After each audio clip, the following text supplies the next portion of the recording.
The literary community naturally criticized this woman for being unreasonable. As for the chess players of the world, they suddenly realized that Su Weisheng would never lose if he played black. Although the position system limited the advantage of playing white first, it was simply a miracle that Su Weisheng, who had played more than 100 games and competed with the great chess players of that time, could still play black and not lose. These were important matters, and Su Fengnian also knew some trivial matters. Second sister was obsessed with cleanliness, and everything in the boudoir was meticulously arranged, almost to the point of being rigid. The vase, the brush, the inkstone, the chair, the couch, the stove, the book, and so on, had not changed in the slightest for more than 10 years. When he was young, the naughty Su Fengnian's favorite thing to do was to sneak into second sister's room and quietly move some small things that couldn't be seen. Without exception, Su Weisheng would always find some clues, and then find Su Fengnian and pinch his ears to death. Relying on his coarse skin and thick flesh, Su Fengnian never got tired of playing for many years. In his impression, Su Weisheng's clothes were simple and plain, but they were very clean. It was never as eye-catching as it was today, and it could be seen that she had left in a hurry. In the end, this warm and tender scene of a sister and brother meeting was ruined by a lustful little wimpy kid. Miss Hug. Su Weisheng lowered her head to look. It was a child with lively eyebrows. She only glanced at it, and before she even opened her mouth to speak, the little bug shrunk its neck.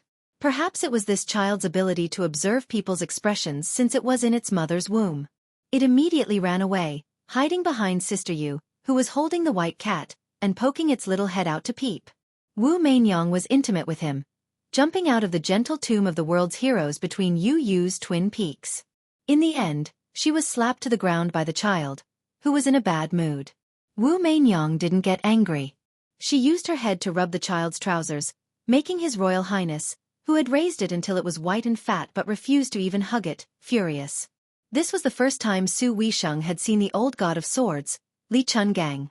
The old man in the sheepskin coat was yawning, his spirit dispirited and listless. He didn't have the slightest respect for her because she was the princess of Bailiang or Su Qingchong. Su Weisheng, however, bowed respectfully and said, Su Weisheng greets Sir Li. Sir, the words soared from the great snow plains are so loud that even the deaf can hear. Sir, everyone and heir apparent. These 3 words had become a disaster after the spring and autumn period was settled. They were like a flood that couldn't be stopped. Any Tom, Dick, or Harry on the roadside could put a big hat on his head while flattering each other. However, when it came from Su Weisheng's mouth, the weight couldn't be more solid. In the Shangyin Academy, which was regarded as a holy land by scholars all over the world, even the 2 teachers and the Grand Chancellor didn't have the fortune to be called Sir by her.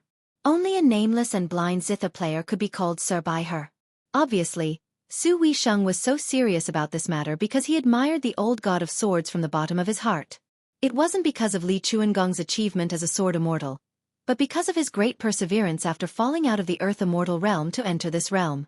If he was only a sword immortal, compared to Su Weisheng, he was just a boorish swordsman with sharper sword in his hand and more capable of killing people.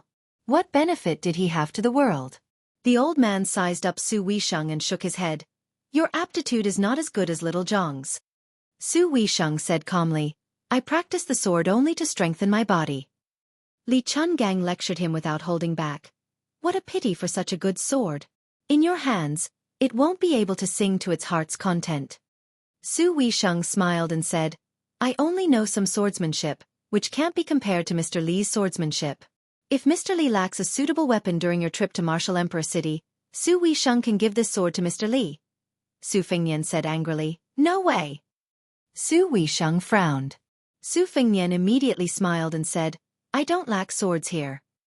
Li Chungang didn't even want to bother with His Royal Highness. He said to the decisive Su Weisheng, The sword is a good one, but I know that you have a deep understanding of swordsmanship. Saying that you only know swordsmanship is too modest. A gentleman fulfills another's wish, while a villain snatches another's. This old man is neither a virtuous gentleman nor a vile person who can't bear to see others doing well. I won't give them away or rob them. Moreover, whether there is a sword or not, it doesn't matter to this old man anymore. Su Weisheng, you don't have to test this old man. Since this old man has promised Su Xiao that this kid can return to Bailiang without missing an arm or a leg, whether it's the Eastern Sea or the capital city, as long as this kid dares to go, this old man can guarantee that he can leave alive. Su Weisheng never bowed like a woman. Instead, he bowed like a man and said softly, "Thank you, Mr. Li, for your promise." Li Chungang had a helpless expression. He clicked his tongue and said, "I heard that the Zhang girl was bullied by you and wanted to get back some face for her after meeting you. Now that you've bowed twice, this old man really doesn't have the face to make a move." Su Weisheng smiled calmly. His words were truly shocking. He said slowly, "To tell you the truth, since ancient times, mother-in-law and sister-in-law have been at odds with each other. It doesn't mean that those mother-in-law and sister-in-law are all bad people. They just want to make the women who marry into the family think more about their husbands. Su Weisheng has always treated Jiang Ni as his younger sister-in-law. It's just that she has a lively personality and our mother passed away early, so I have to be the bad guy." However, Su Weisheng knew that Chao Chongqing took Jiang Ni away. If he had known earlier, he wouldn't have been the bad guy all those years. The tranquility was like a sudden clap of thunder. Li Chungang was stunned. He gave a thumbs up and praised, "Su Shao is more fortunate to have you than to have this rascal." This chapter was updated on the 22nd. Chapter 330. Su Weisheng was not surprised by Li Chuangong's praise. He looked at Su Fengnian and asked, "Is there food on the ship? In order to stop you on the way, I was in a bit of a hurry and missed lunch. You owe those people a meal." Su Fengnian nodded and said, "That's not a problem. There are many freshly caught freshwater fish stored on the ship." As soon as he finished speaking, Bluebird went to instruct the cooks to get to work. Su Weisheng turned to disembark the ship and brought the 20 or so scholars of Jixia onto the deck. These scholars of different ages seemed to be somewhat reserved. Only a few military students took the initiative to come forward and greet His Royal Highness. Only Shangyin Academy was bitterly holding on, sheltering the poor scholars of the world and preserving the seeds of education for the future generations. Unfortunately, the academy was a private school. In terms of financial resources, it was far from being as extravagant as the Imperial College, which was endowed with gifts from the emperor and ministers. During the spring and autumn period, the academy was funded by the rich and powerful families. Now, all of the vermilion gates and high walls had become broken walls and dilapidated walls. It was increasingly poor and in dire straits. As a result, other than the military students who studied the wars of the past dynasties, most of the scholars of Jishang and Jixia had a natural dislike for the Su family of Bailiang. During lunch, Su Fengnian and his second sister, Su Weisheng, purposely avoided the crowd and opened a small meal. Su Fengnian wolfed down his food while Su Weisheng chewed slowly. The two personalities were completely different. Su Fengnian knew that she did not like to talk while eating, so he minded his own business and opened the bookcase. He saw a few bags of soil and reached out to pinch them. He sniffed them and frowned. He carefully put them into his mouth and tasted them. He asked in shock, "This dragon sand was dug out from that Taoist paradise, Earthlung Mountain? It's true that it's dragon sand, but the taste is not quite the same as what Brother Yao Jian said. Why do I feel like there's something wrong with it?" His Royal Highness often went to the Bailiang Mountains with his second sister and dragon scholar Yao Jian to search for dragon acupoints during his youth, so he knew a little about feng shui. Even though Su Fengnian did not have the ability to search for dragon acupoints in 3 years, he was still able to recognize the basic pattern of dragon veins. Digging dragon sand was actually the same as digging winter bamboo shoots. It was a test of experience and knack. Su Weisheng was a master in this field, so Su Fengnian could only stumble upon it by accident. However, he still had a good eye for the quality of the dragon sand he obtained. There were 6 or 7 bags of dragon sand in the box, most of which had already been burned. Su Fengnian picked up the bag that he tasted and sealed it with 3 yellow talisman characters, 3 pure ones rule, 8 ice plum blossom, and Chu Yun saddle horse. There was no doubt that it came from his second sister, Su Weisheng. This was because the seal books were very particular. The rules of the talisman had to match the birth date of the unearthed dragon sand. Furthermore, the unearthed dragon sand was not a small matter. Regardless of whether it was a Taoist dragon scholar or a green bag master, none of them were allowed to take dragon sand. This was especially so after the unification of the country. The imperial court had ordered that any dragon sand unearthed must be approved by the Chongxian Bureau and the imperial astronomer. However, in the past 20 years, there had not been a single case of approval. Su Weisheng's actions were undoubtedly against the imperial court's laws. However, Su Fengnian was too lazy to pay attention to such details. He was just curious about how the Earth-Lung Mountain had been the top of the heavenly abode since ancient times. So how could an evil dragon appear? One had to know that in the ranking of the Grotto Heavens and Blessed Lands, even the Dao Quartz Mount Longhu was several ranks lower than the Earth-Lung Mountain. However, for hundreds of years, the Earth-Lung Mountain had always been an ungoverned land where no great Taoist master cultivated. Counting with one's fingers, it had already been 500 years since the previous dynasty sealed off the mountain.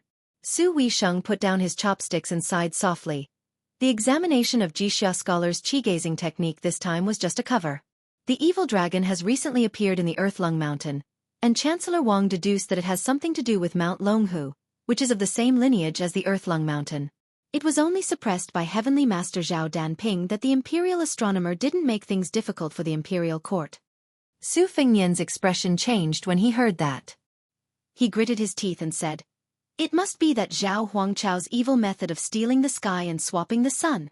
Sister, if it's really as I guessed, the imperial astronomer wouldn't dare to interfere at all." Su Weisheng had a face of doubt. Su Fengnian smiled and stood up. Come. Sister, let me help you wash your hair. We'll talk while we wash." Su Weisheng did not refuse. Su Fengnian had the green bird outside the door bring in a basin of hot water and a piece of jade pancreas. Poor families used to wash their hair with cheap and coarse honey locust, but rich families were much more particular. Inside the pancreas was ground pearl powder, so it was called jade pancreas. Su Fengnian held his second sister's soft black hair. His eyes were warm, and with a soft voice he said, "One night on Mount Quanglu, I felt like I was dreaming but not dreaming. I saw Nyongqin. Nyongqin came with a white python to protect me, this disappointing son." Zhao Huangchao, who looked like a middle-aged Taoist, said that he was cultivating at Mount Longhu, but he was most likely the old ancestor in the capital. He rode on a black dragon and went on a spiritual journey. His ostentation was lawless, and he said that he was going to enforce justice on behalf of the heavens. Coincidentally, a scholar named Shenyuan Jingqing entered the realm of Confucian Saint a few days ago. I asked the old god of swords about the rules of celestial beings in a roundabout way. I knew that the immortal Taoist Zhenren of Taoism condensed their own fate and couldn't easily interfere with the operation of the mortal world. Zhao Huangchao's move more or less didn't conform to the principles of Taoism. This Taoist must have transferred the aftereffects of celestial beings' out-of-body state to the ownerless Earth-Lung Mountain. Otherwise, it would be tantamount to forming a grudge with the Taoist mansion of Mount Longhu. I don't understand. Our Bailiang obviously won't be so free to rebel. What's this Zhao Huangchao worried about? Su Weisheng said calmly. Of course, he's worried that the Zhao family won't be able to stabilize their country forever. Su Fengnian sneered and said, "Which dynasty can be passed down for thousands of generations? They keep saying, 'Long live the emperor and long live the empress,' but who can really live for thousands of years? Eating carrots and worrying about salty things." Su Fengnian said gloomily, "With this Taoist Zhenren's realm, if he doesn't ascend, wouldn't he be standing in a latrine pit and not taking a shit? It's only on Mount Longhu. If we were in Bailiang, we'd have to mobilize 10,000 cavalrymen to crush this old bastard into powder." Su Weisheng tilted his head and the corner of his mouth curled up. He turned a blind eye and laughed. "Yawning toad, you sure talk big. Let's not talk about whether a celestial being Taoist can be killed. Let's talk about whether you can command 10,000 cavalrymen now. Let's not talk about 10,000, even 1,000. Can you do it?" Chapter 331.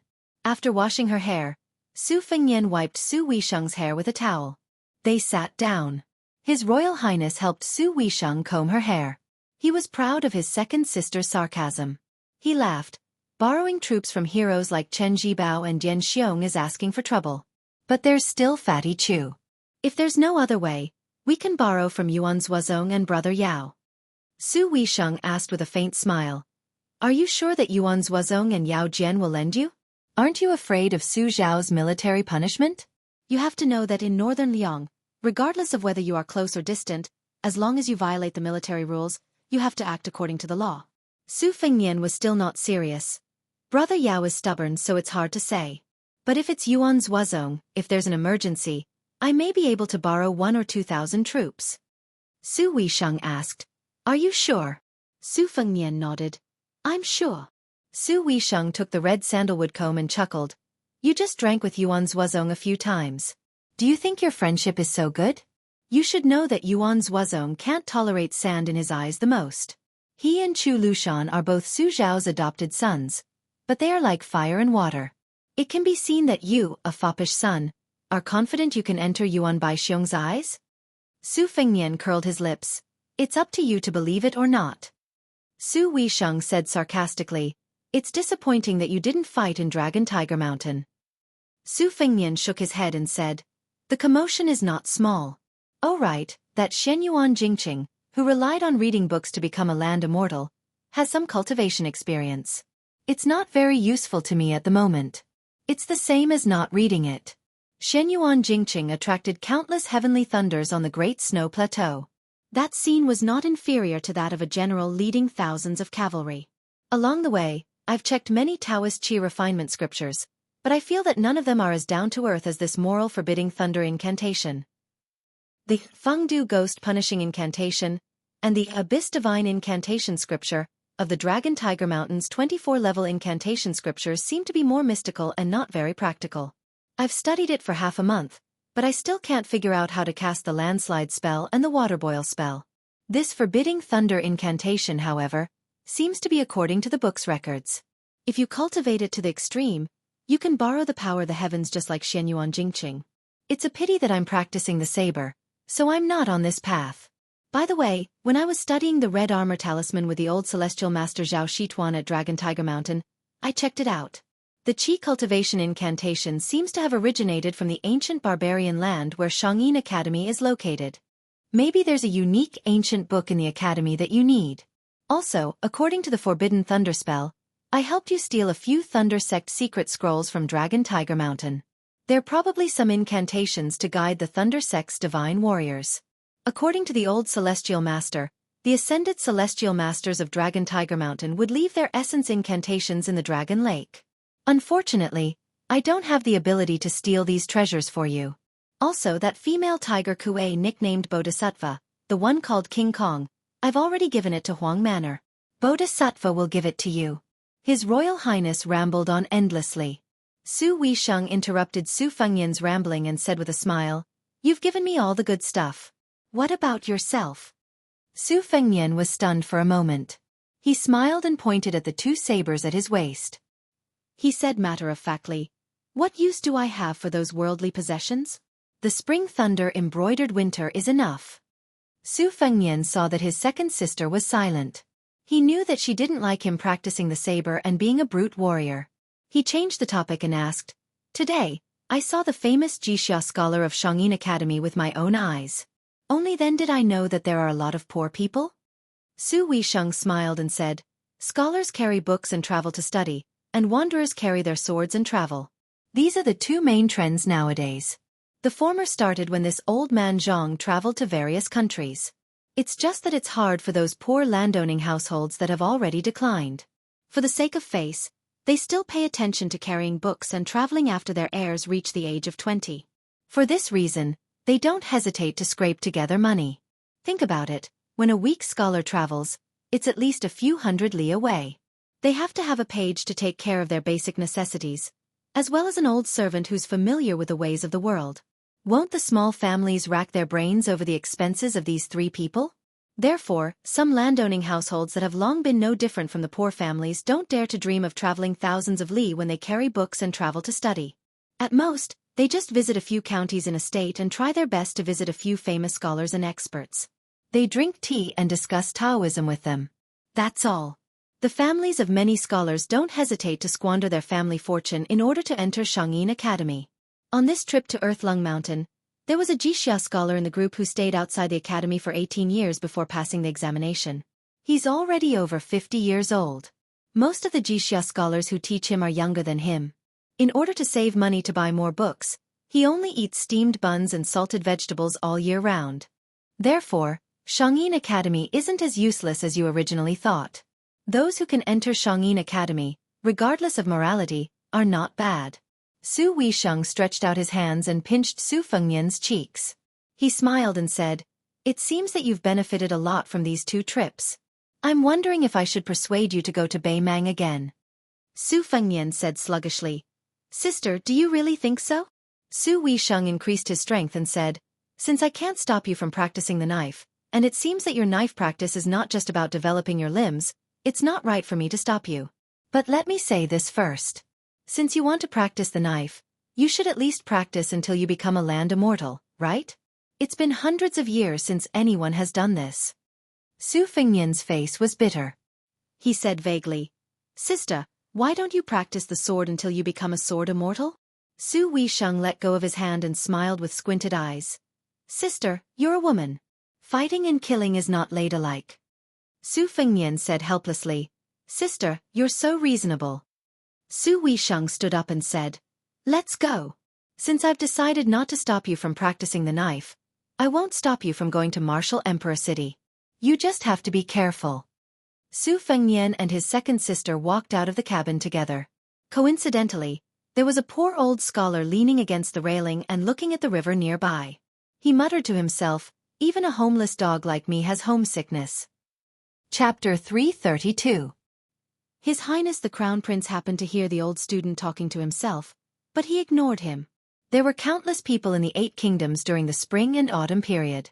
Which one of them was not a stray dog? When he brushed past the scholar who was mocking himself as an old dog, he saw from the corner of his eye that the old man was clearly in a hurry.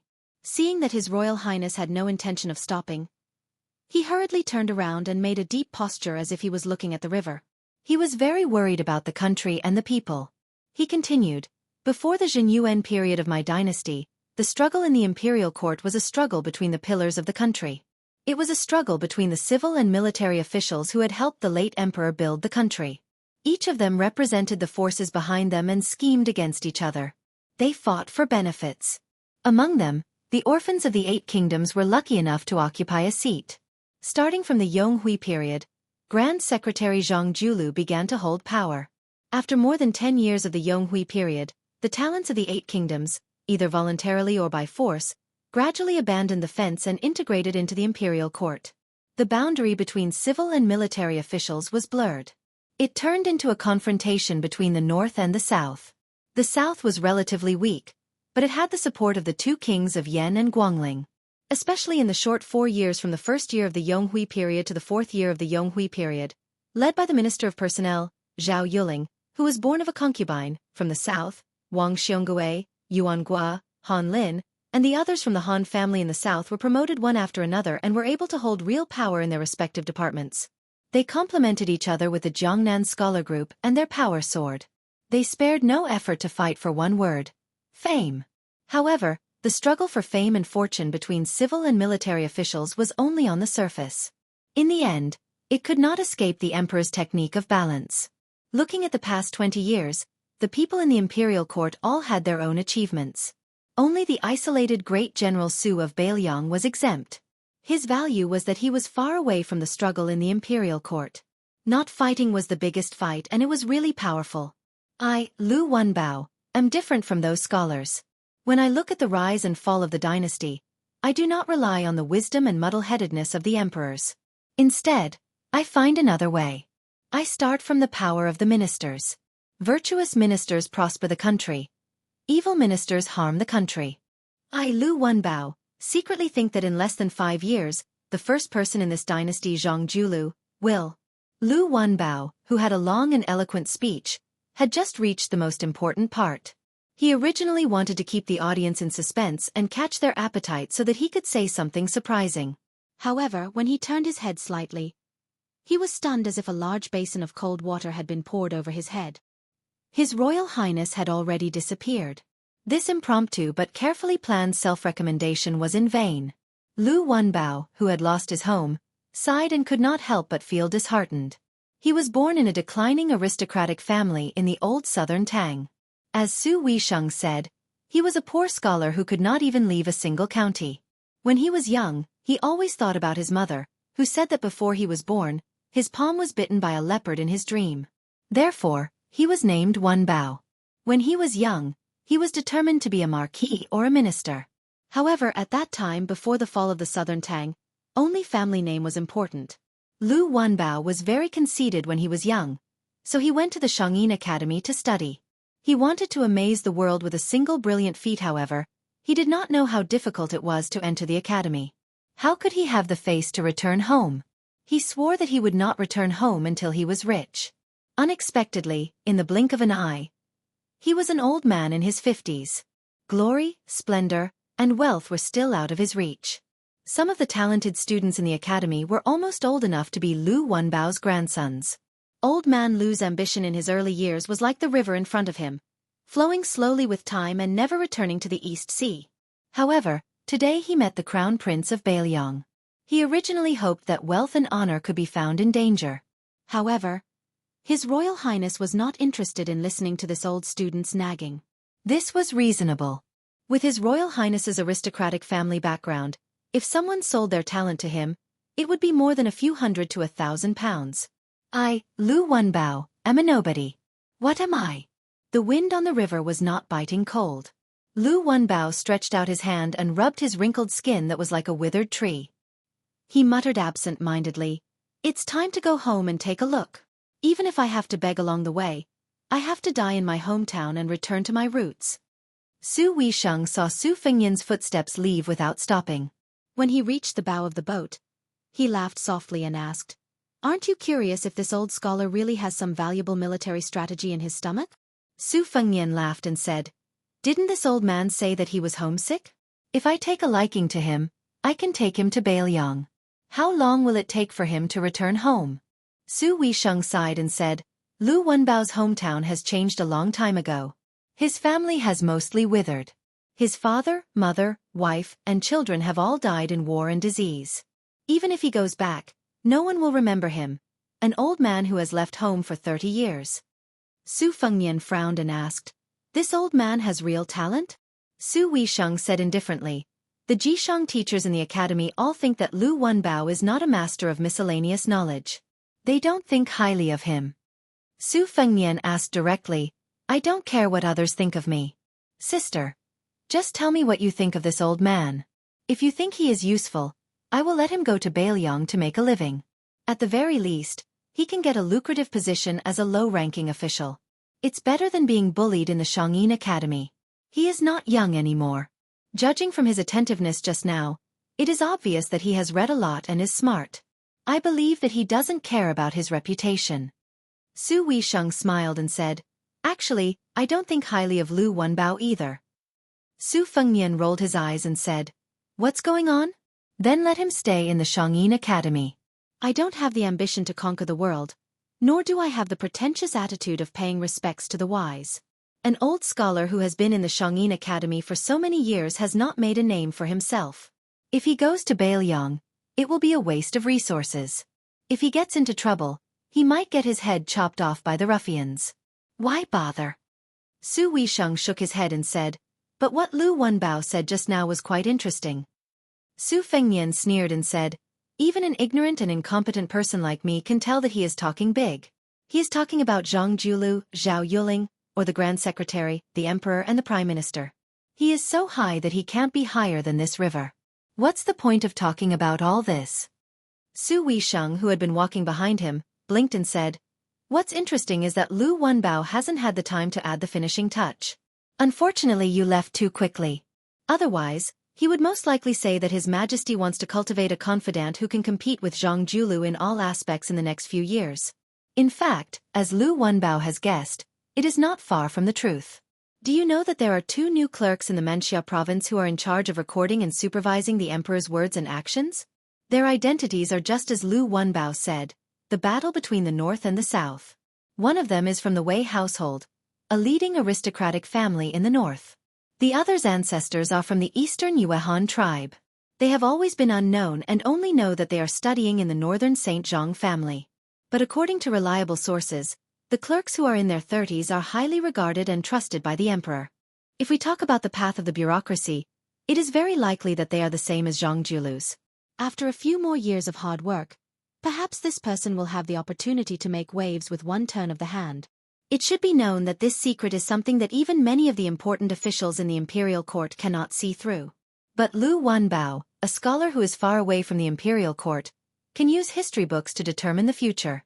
It is not easy. If you don't believe me, you can call Lu Wenbao over and ask him." Su Fengyan waved his hand and said, Don't. Second sister, you have a divine foresight. When we were young, I never won a bet against you. Su Weisheng smiled with narrowed eyes. Su Fengnian immediately corrected her without any backbone. Sister. Unexpectedly, Su Weisheng said softly, in the future, just call me second sister. Don't fight with her over this. Su Fengnian did not dare to harp on this issue and stopped while he was ahead. He asked in a low voice, since the old man has some ability, how should we deal with him? Throw him to Bailiang? Su Weisheng thought for a moment and said, there's no rush. Wait until you return from Bei Meng before making a decision. If you personally try to rope him in with just a few words, then Lu Wenbao's temperament, which has been tempered for decades, will climb up to his head again. With your impatient temperament, you won't have the good temper to temper anyone. Su Fengnian said with an aggrieved expression, Sister, these words are too unreasonable. Su Weisheng changed the topic and looked directly at Su Fengnian. I want someone from you. Su Fengnian was slightly stunned and said, say it. Su Weisheng smiled playfully, Yu Xuanji. Su Fengnian frowned. Yu Youwei's father is a famous scholar from Shangyin Academy, but what use do you have for his daughter? Su Weisheng was as rude and unreasonable as usual. You're not giving? Su Fengnian smiled shyly and said, can I lend it to you? Remember to return it to me. Su Weisheng said without hesitation, of course I'm lending it to you. Otherwise, what use do I have for a girl from you? If she's just a courtesan, Yu Youwei, it's a waste of talent. Su Fengnian was puzzled. The country is already ruined. Even if it's Yu Xuanji, what can he do in Shangyin Academy? Su Weisheng went straight to the point. If you want to catch a 1,000-year-old tortoise, you have to put in some effort into the bait. Su Fengnian was full of doubts and curiosity. He couldn't help but ask, Sister, tell me more about it. Su Weisheng shook his head and smiled without saying a word. Su Fengnian immediately pulled on Su Weisheng's sleeve and acted shamelessly. Probably because she couldn't win against His Royal Highness' childishness, Su Weisheng said something strange. I've always wanted to play a game of chess with an old senior. It's time to play. Su Fengnian didn't ask any more questions. He knew that no matter how reluctant he was, she would have to leave eventually. He said helplessly, Sister, why don't I go to the academy to visit you after I go to the East Sea Martial Emperor City? Su Weisheng said flatly, no. Su Fengnian was about to say something, but she had already made it clear, there's no room for discussion. Su Fengnian let out a long breath and said softly, then you can take this boat. It's more comfortable to travel by water than by land. It'll save you a lot of trouble. I don't need it anyway. Su Weisheng didn't hesitate and nodded. Chapter 333. Su Fengnian went to look for Yu Youwei. From the beginning to the end, from the beginning of their conversation to the parting of ways, the plump beauty holding the white cat did not speak to His Royal Highness at all. Su Fengnian went ashore and mounted the handsome white horse. Looking back, he saw her and Wu Meinyang, who had gained an unknown amount of weight. Su Fengnian sighed quietly. He could not see the slightest bit of joy or sorrow in her eyes. After this parting, they would not be able to meet again for at least a few years. If his second sister, Su Weisheng, did not say anything, Su Fengnian would not have allowed her to stay at Shangyin Academy. It seemed that her parents were buried there. When His Royal Highness returned to Bailiang after 3 years of traveling, if he had been a few days later, she seemed to have said that she would go to the academy to guard her parents' graves and would not set foot in Jianghu again. Su Fengnian sat on the horse and gently pulled on the reins. He turned the horse around and rode slowly along the road. He remembered that when he was still a dandy among dandy, he had a conversation with Yu Huakue, who was not Yu Xuanji. She had said that the word, sorrow, should be explained by the autumn in the heart of parting people. Su Fengnian looked up at the sky and muttered, it's really a good time to be filled with bullshit homesickness and sorrow. On the shore, the little bug who was still lustful shouted toward the big ship, Sister Yu, when I grow up, I'll marry you. It's a promise. The corner of Long Yuxuan's mouth twitched. He grabbed the little kid by the collar and pulled him back. Then he leaped onto a horse and rode together with the father and son. If it were not for the kid's mischievous behavior, it would have been a happy and harmonious scene. Other than the father and son, His Royal Highness and his 2 retainers, Xu Xiao and Yang Qingfeng, were all riding horses. Princess Jing and Pei and the Murong siblings, Nan Wei and her brother, rode in 2 separate carriages. The old sword god and blue bird with a coachman. This small group of people headed all the way to the northeast. At first, His Royal Highness not only seized the time to ask Old Man Li for advice in martial arts, but he also took the time to go to the carriage and play a few rounds with the caged Princess Pei. Later, when they got close to the famous isolated city along the coast, he rode alone and became taciturn. Murong Tong Huang was fine, but Murong Wu Zhu's temperament was weak and she was not good at hiding her emotions. Ever since she met His Royal Highness, she had a very good impression of this handsome and confident young master. Especially after the battle on the snowy plains, it was His Royal Highness who had personally moved the boulder in their hearts. Anyone with a discerning eye would be sure that as long as the heir apparent joked about marrying him, she would probably shy away and accept his offer. Along the way, she would always sneakily lift the curtain and look at his back more than at the sea. There were thousands of kinds of injuries in the world. Emotional injuries were incurable, but there was no cure for mental illness. Surprisingly, Murong Tong Huang did not reprimand her and seemed to let nature take its course. They arrived. Looking up, they could see the towering outer wall of Martial Emperor City. The horses were intelligent. They did not need Su Fengnian to pull the reins and they would stop on their own. His Royal Highness from Bailiang did not look at the wall. Instead, he turned to look at the surface of the Eastern Sea and was lost in thought. After waiting for a long time, Bluebird asked softly, "Young master, are we not going to enter the city?" Su Fengnian said softly, "Enter the city." He took the lead. The Martial Emperor City was a lone city that was independent of the dynasty. Therefore, the guards at the city gate were mostly decorations. They did not need any guide to enter the city unless they were martial artists who violated the rules of the Martial Emperor City and were not allowed to enter the city. The rest were treated equally regardless of whether they were commoners, nobles, or ministers. It did not matter if they rode on horses, jumped, or crawled into the city. Of course, ever since Wang Xianji became the city lord, the Martial Emperor City had never opened its gates to welcome guests. Even when the emperor who unified the spring and autumn period entered the city, the second in the world did not come out of the inner city to welcome him. It was the first time that Xu Xiao and Yang Qingfeng stepped into the Martial Emperor City. Even though they were used to the storms of the Jianghu, they still felt extremely heavy when they walked into the shadow of the city gate from outside the city. There were countless cities in the world. For the past 100 years, the martial arts evaluation was held once every 20 years. Only this city gate had seen almost all of the top 10 experts. The current outstanding figures who stood at the top of the martial arts world, such as Dong Tai, who rode on a donkey and carried a peach blossom branch, and Chao Chongqing, who was dressed in black, walked past. They were all like the people of the Jianghu around Xu Xiao and Yang Qingfeng. They had to pass through the city gate and follow the main road to face the inner city. There was a monster with the surname Wang, who claimed to be the second in the world. 2 years ago, there seemed to be a Western Shu swordsman named Jian Zhehuang. He carried a sword case and walked past the city gate for the second time.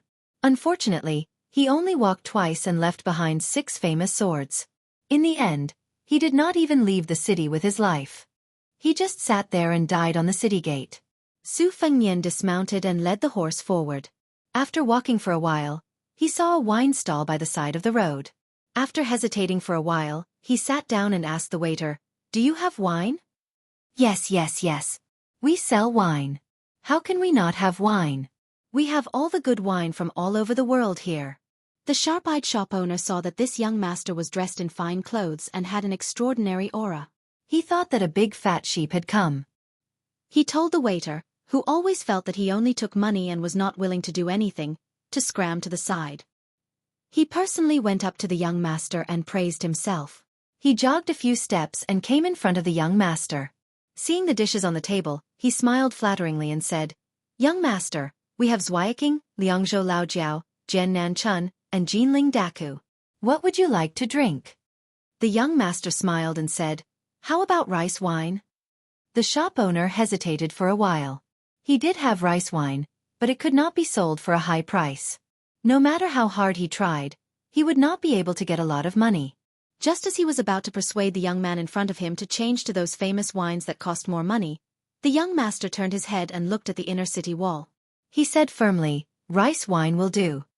The shop owner rolled his eyes and said with a smile, "Judging from your accent, you must be from Bailiang, right? Yellow rice wine is good. To be honest, Our yellow rice wine is a century-old brand in the city. Although a pot of wine costs 20 taels of silver, which is a bit expensive, but you get what you pay for. It's definitely worth it. By the way, do you know about the competition that everyone in Jianghu knew about a few years ago? My goodness, I am an honest person. I did not say that it was a once-in-100 years event, but a once-in-a-decade event.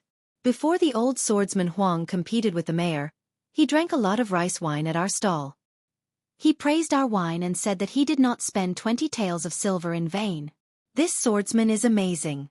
He has 6 of the 10 famous swords in the world. Young master, you said it yourself. How can the swordsman Huang be weak? Isn't that right? Alas, it is a pity that this swordsman did not drink enough rice wine at our stall. As the old saying goes, drinking wine strengthens one's courage. If he had another pot, he might accidentally use his skills as a sword immortal. The young master only listened to the shop owner's chatter and did not say anything. The servant girl in green who did not get off the carriage pursed her lips tightly. She wanted to say something but stopped. In the end, she did not open her mouth to disturb the young master. The old man with the sheepskin fur coat closed his eyes and dozed off. The young master finally said, "Give me a pot of wine and 2 bowls." Chapter 334. The tavern owner was stunned but still did as he was told. He thought that although the child had brought a lot of servants, none of them sat down. Why did he ask for 2 bowls? The tavern owner who brought the wine and bowls was in a very good mood. The cost of a pot was less than 1 tael of silver, but he asked for 20 taels of silver. He wanted to pour wine for this generous child for the first time. While he was secretly delighted, he couldn't help muttering that the wanderer from outside was so easy to fool. The child who had been cheated once didn't seem to mind the money at all. He said calmly, "I'll pour the wine myself." The tavern owner didn't want to be snubbed. He said cheerfully, "I remember clearly that the old swordsman sat on the right side of you at the same table." The child said, He poured 2 bowls of wine, one of which was on the right side of the table. He took the bowl in front of him and took a sip. He looked up and smiled. The old man with the sword case is missing 2 front teeth, right? The tavern owner thought for a while and nodded. He was a little nervous. Could it be that the Bailiang child and the master swordsman surnamed Huang knew each other? If it was true, the 20 taels of silver that he hadn't gotten used to would be a hot potato. The young master smiled and said slowly, "Also, that old man with missing front teeth definitely doesn't have 20 taels of silver to pay you. At most, he would pour out all his copper coins to buy a bowl or 2 of rice wine and drink it sparingly, right?" The tavern owner was completely flustered and his face was stiff. Although the people in the martial emperor city were born with an indescribable sense of superiority, and were used to squinting at the Jianghu people from outside, there was a limit to this sense of superiority. In this world, no matter how they made a living, didn't they have to weigh their own weight when dealing with people? The more humble a family was, the more shrewd and calculative they were. If they didn't have a good eye for the wind, how could they make others willingly take out silver and copper coins from their pockets? Although the owner of the wine stall was an old sparrow who liked to point out the world and had seen many so-called masters, it was just a glib tongue. Anyway, no one would care if he scolded or praised him.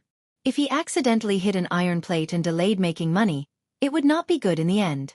Fortunately, the young master didn't argue with him about the lie and continued to drink.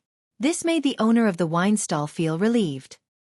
He didn't dare to boast any more and went to stand behind the cabinet, carefully guessing who this young man was.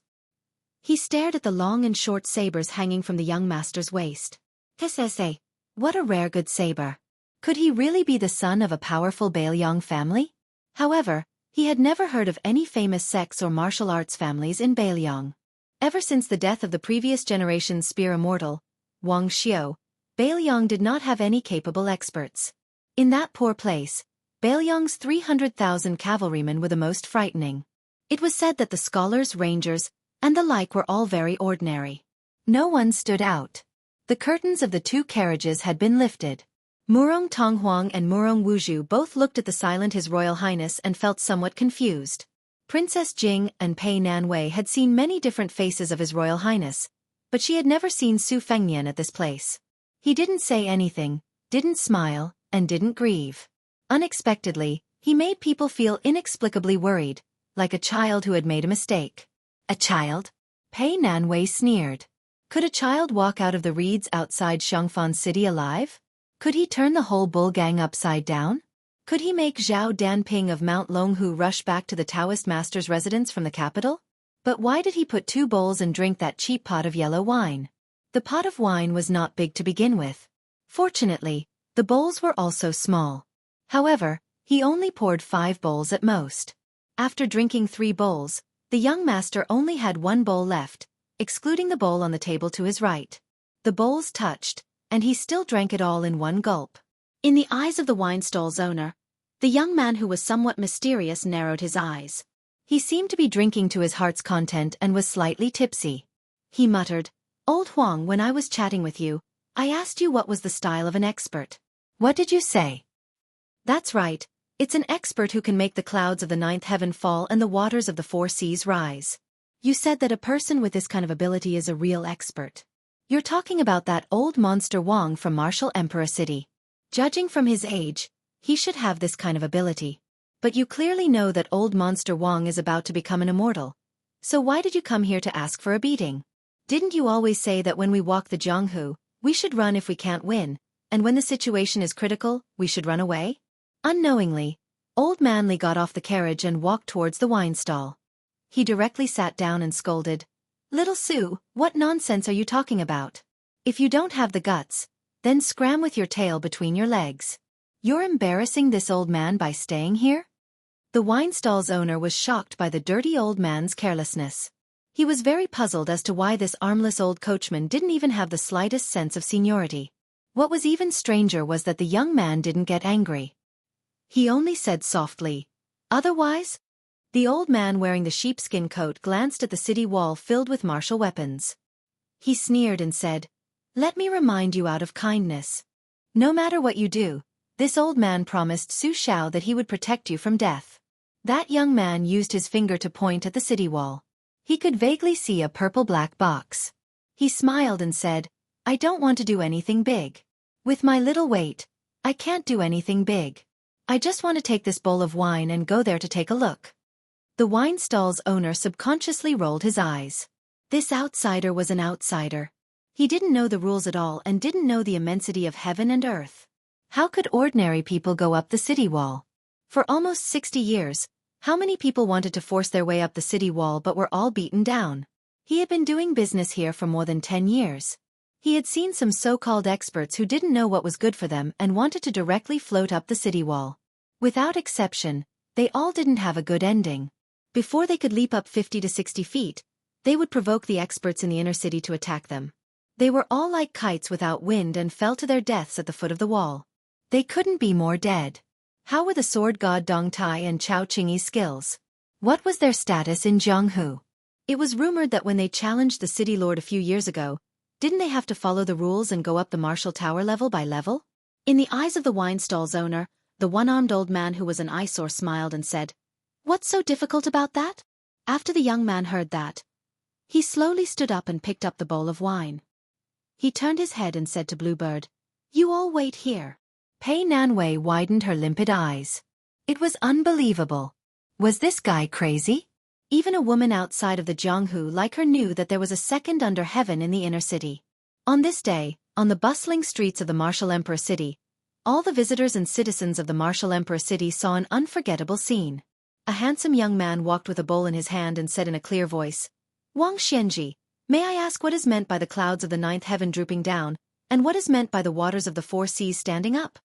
This sentence was said with vigorous inner energy, and it echoed through half of the city. Immediately after, according to the estimates of the busybodies, there were at least 1,900 swords that were unsheathed at the same time and hung in the sky. And this magnificent phenomenon was caused by a one-armed old man who had been alone in the Jianghu for too many years. "Wang Xianji, Li Chungang is here to visit the Eastern Sea. I want to borrow this city of swords to fight with you." Chapter 335. The Jianghu was indeed too big. Even if an immortal smashed a Mount Tai into the Jianghu and caused a huge splash, there would be no ripples after a decade or 100 years. Therefore, most of the Jianghu people were forgetful. They lived less than 100 years at most. 70 was a rare occurrence since ancient times. Li Chungang became famous too early. He was the best at a young age and was almost invincible at 30. Who could compete with him? This old sword god rose to fame early, but he also fell early. After he lost to Wang Xianji of the same generation, his wooden horse and ox were broken, and very few rumors of him entered the Jianghu. Over time, as his close friends and beauties turned to dust one after another, even some old antiques of the current Jianghu had a vague impression of Li Chungang, let alone those young and middle-aged Jianghu people. To these people, not to mention the old but strong Wang Xianji, in terms of swordsmanship, Qi Xianxia of the Dragon Tiger Mountain and Wang Xiaoping of the Wudong sect were on par with each other. However, compared to Deng Tea, who was full of immortal aura, they were still inferior. Jianghu changed, but the one thing that remained unchanged was that swordsmen were always the most common in Jianghu. They were like carps crossing the river, densely packed together. Deng Tea was undoubtedly the only sword god in the eyes of Jianghu today. However, this sword god did not like carrying a sword, which was a strange thing. If a sword user lost to a saber user or a spear user, he could say that he had lost. But if the saber user or the spear user brought out their best masters, who could beat sword god Deng, who did not use a sword? Rumor had it that sword god Deng was born with the back of a tiger and the waist of a bear. He could transform into 3 heads and 6 arms. There was a small yellow pearwood sword box in his bag, which contained more than 10 pocket-sized swords. They were like living creatures raised by the secret technique of the Wu family's sword tomb. They could eat meat when hungry and drink blood when thirsty. It was very mysterious. After they left the box, they could cut off the head on their neck without using qi. Unfortunately, only the Lord of the Martial Emperor City had seen such a superb sword immortal skill. No matter how big the Jianghu was, sword god Deng was qualified to look down on everyone else. In the Martial Emperor City, nearly 2,000 swords were unsheathed, forming a shocking sword curtain in the air. Outside the city gate, a tired old donkey stomped its hooves and slowly entered the city. A young man dressed as a book attendant rode the donkey upside down. There was a scabbard hanging on his waist, but his sword was gone. With a face full of regret, he lowered his head and said to a middle-aged man who was leading the donkey, "Master, I bought this sword with great difficulty with copper coins and silver pieces." That Li Chungang said that he was going to borrow the sword in the city. Why did he not let go of mine? We haven't even reached the Martial Emperor City yet. Old master, you too. You watched as the sword flew out of its scabbard and didn't help me stop it. If this matter were to spread out, how shameful would it be? At that time, where would you put your face? The middle-aged man had an ordinary appearance, but he habitually curled up the corner of his mouth, making it look like he was smiling all the time. At the same time, that unremarkable face of his also became gentle and mellow. He was holding a peach blossom that he plucked from somewhere. His fingers were twirling it gently. He raised his head and looked at the bitter face of the young man. He smiled and teased, "Isn't face all about your face?" That young man, who was supposed to be a book attendant, was rather arrogant. He rode the donkey himself, and it was fine if he asked his master to lead the donkey on foot, but he even asked his master to carry his luggage. When he heard his master's teasing, he stared at him with his eyes wide open.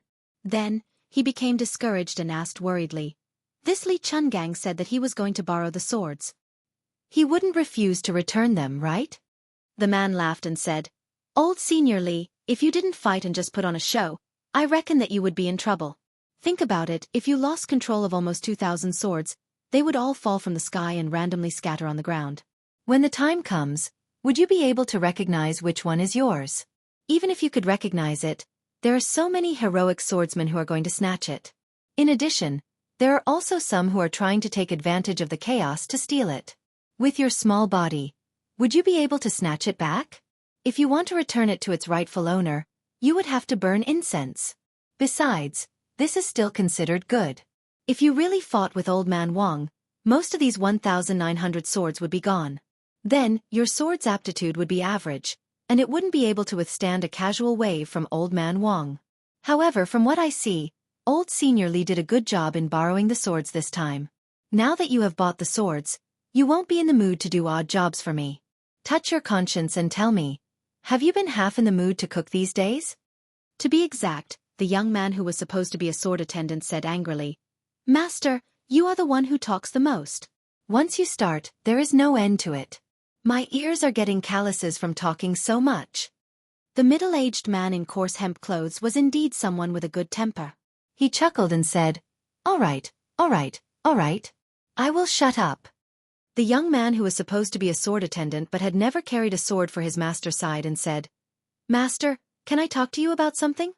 After leading the donkey into the city, the man who was standing on the main street and looking at the inner city wall smiled and said, "Old Senior Li and Old Man Wang are going to fight. Aren't you making things difficult for me?" The sword attendant took a step back and said, "Master, why don't you take advantage of the chaos and pick up 17 or 18 swords for me? Anyway, Master, you are just picking up swords, not stealing or robbing. It doesn't matter." The man smiled knowingly and said, "Look, you were just saying where my face is. If I carry more than 10 swords on my shoulders and run on the street, will I have face?" The sword attendant's heart was as dead as ashes. He said with a sad face, "I have been working hard for more than 600 years by your side. It wasn't easy for me to save 17 taels of silver, and I spent all of them on swords. If I had known, I wouldn't have come to this bullshit martial emperor city." Bullshit. When the man saw that the young man was about to cry, he said with a headache, all right. When there is no one around later, I will help you pick up a good sword." The young man's face suddenly changed. He smiled brightly and said, "Master, are you tired? I will help you carry the book box." The man laughed angrily and said, "How immoral. If I carry the book box for you, it will be the donkey who will be tired. It is better for me to be tired." The sword attendant grinned and looked up at the gloomy sword curtain above the city. He looked absent-minded and asked softly, "Master, who do you think will win if we really fight?" The man smiled and said casually, "Unless we fight to the death, Old Man Wang has a much higher chance of winning this battle." The sword attendant curled his lips and rolled his eyes. This Li Chungang is too useless. He only knows how to create such a scene to scare people. Isn't he just an embroidered pillow? The man showed a rare dignified expression and said in a low voice, "Son Lu, don't be disrespectful to Senior Li." The young man saw that his master was angry, so he didn't dare to say anything and obediently said, "Oh." But then, with a face full of unwillingness, he said, "That Old Man Wang is just a dog sitting on a pile of dog dung, proclaiming himself as a king. If Old Master were to use your full strength, you would definitely beat him up until his parents wouldn't recognize him." The man laughed and shook his head.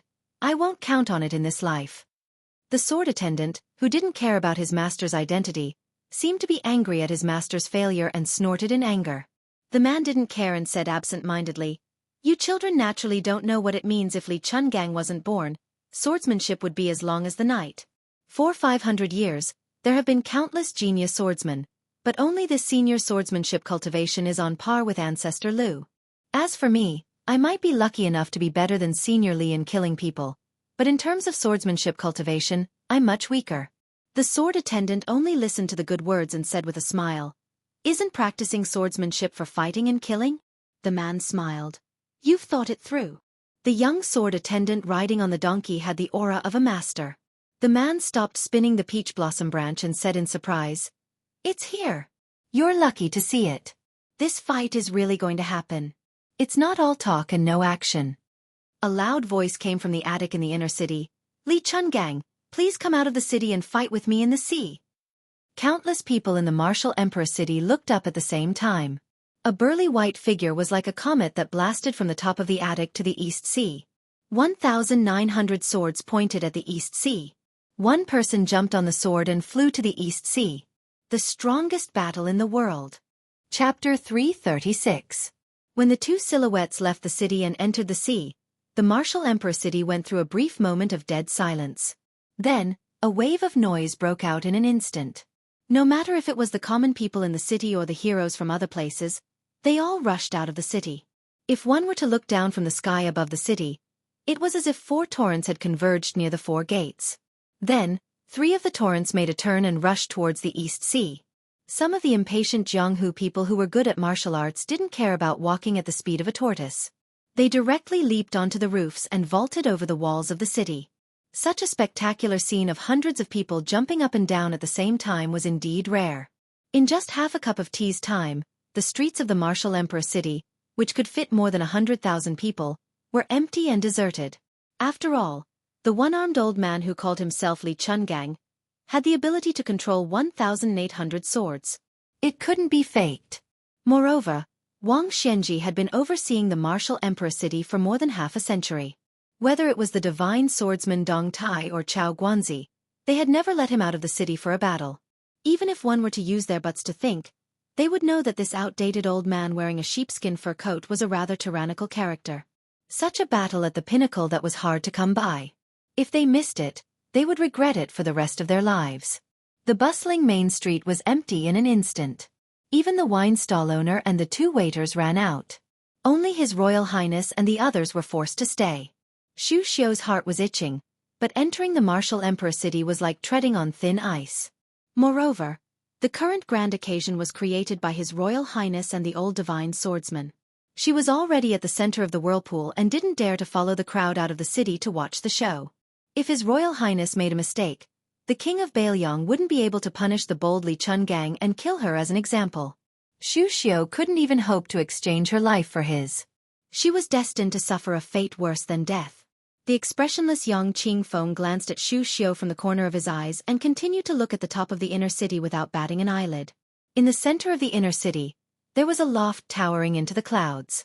It was like the Tongtian Pavilion that the Emperor of Dongyue spent half of his national treasury to build because a short-sleeved poet beside him said, "I don't dare to speak loudly for fear of alarming the people in the sky." The second in the world had shot out from there and fell into the East Sea to challenge Li Chun gang to a duel in the dark misty ocean. Yang Qingfeng's expression was normal. In fact, his excitement was no less than Xu Xiu's. As long as one was a martial artist, who wouldn't be fascinated by Li Chuangong's immortal style and heroic spirit of borrowing swords from the entire city? Moreover, the feud between the 2 seniors was a major storyline that ran through the entire Jianghu. Ever since Li Chun gang left Bailiang, he had split the river 200 feet away from the gates of hell, defeated the Wu family's sword crown outside Xiongfan City, and achieved the sword immortal realm in the Great Snow Plains. Could it be that all of these were just to pave the way for today's battle? Little Worm took advantage of his father's stupefied state and struggled to jump off the tall horse. Probably because his legs were weak, he fell flat on his face. After getting up, he patted the dust off and went to the wine stall to pick a few bottles of good wine for himself. After sitting down, he began to drink and entertain himself like an old man. Finally, he found his conscience and waved his hand at his father, who had become a foreign official, and said with a smile, "Dad, let's drink. It's free." Long Yuxuan was not in the mood to drink. He was afraid that His Royal Highness and the old god of swords Li Chun gang would both die in Wu Wu City. As a foreign official of Bailiang, if he was trapped in the city, he would be torn apart by 5 horses or trampled into meat paste. Long Yuxuan did not get off his horse. Instead, it was a man who came into the city with a donkey who smelled the wine. He picked a table far away from the naughty children and rummaged through the cabinets to get a few bottles of wine. However, he did not forget to take out a few pieces of silver and put them on the table. The young swordsman sitting on the donkey's side and jumped off the donkey's back. He carefully stared at the group of strangers. They were very strange partners. The dead man's face was as white as snow. The coachman was a delicate and pretty older sister dressed in green. There was also the aunt who rode on the horse. Her breasts were so high that they were about to burst out of her clothes. The young swordsman, who was inexperienced, felt his heart skip a beat. Especially after Xu Xiu gave him a flirtatious glance, the young swordsman's face turned red and his breathing became erratic. The swordsman who did not live up to his name turned his head away, not daring to look at the aunt, the old Taoist nun, the naive child, and the beautiful woman. These 3 types of people were not to be trifled with. If one's cultivation was not high enough, one could fail miserably. After the young swordsman named Sonlu lowered his head, he secretly thought that although the aunt was pretty, she was a little older and did not look like a proper lady from a respectable family. He did not like her. Just as the youth was feeling regretful, he caught a glimpse of a face through the curtain of the carriage. He was instantly stunned. A beauty through the bead curtain. San Lu felt as if he was struck by lightning. The middle-aged man who was drinking leisurely saw the sword boy lose his soul and smiled. He followed the youth's dazed gaze and saw an androgynous beautiful face. The boy had good eyesight. If one were to say that San Lu was drooling over a beauty, this boy would be wronged. The girl behind the curtain was beautiful, but compared to the girl surnamed Chen he saw in the Luoxin garden not long ago, she was still lacking. She also didn't see San Lu lose his soul like this. The girl behind the curtain seemed to be annoyed by San Lu's gaze. She frowned slightly and let go of the curtain, not wanting to see him again. San Lu slowly regained his senses, feeling ashamed of his inferiority. The man found it funny. Could it be that he really fell in love with her? The man didn't know anything about love between men and women, so he didn't know how to untie the knot in San Lu's heart. He just let nature take its course.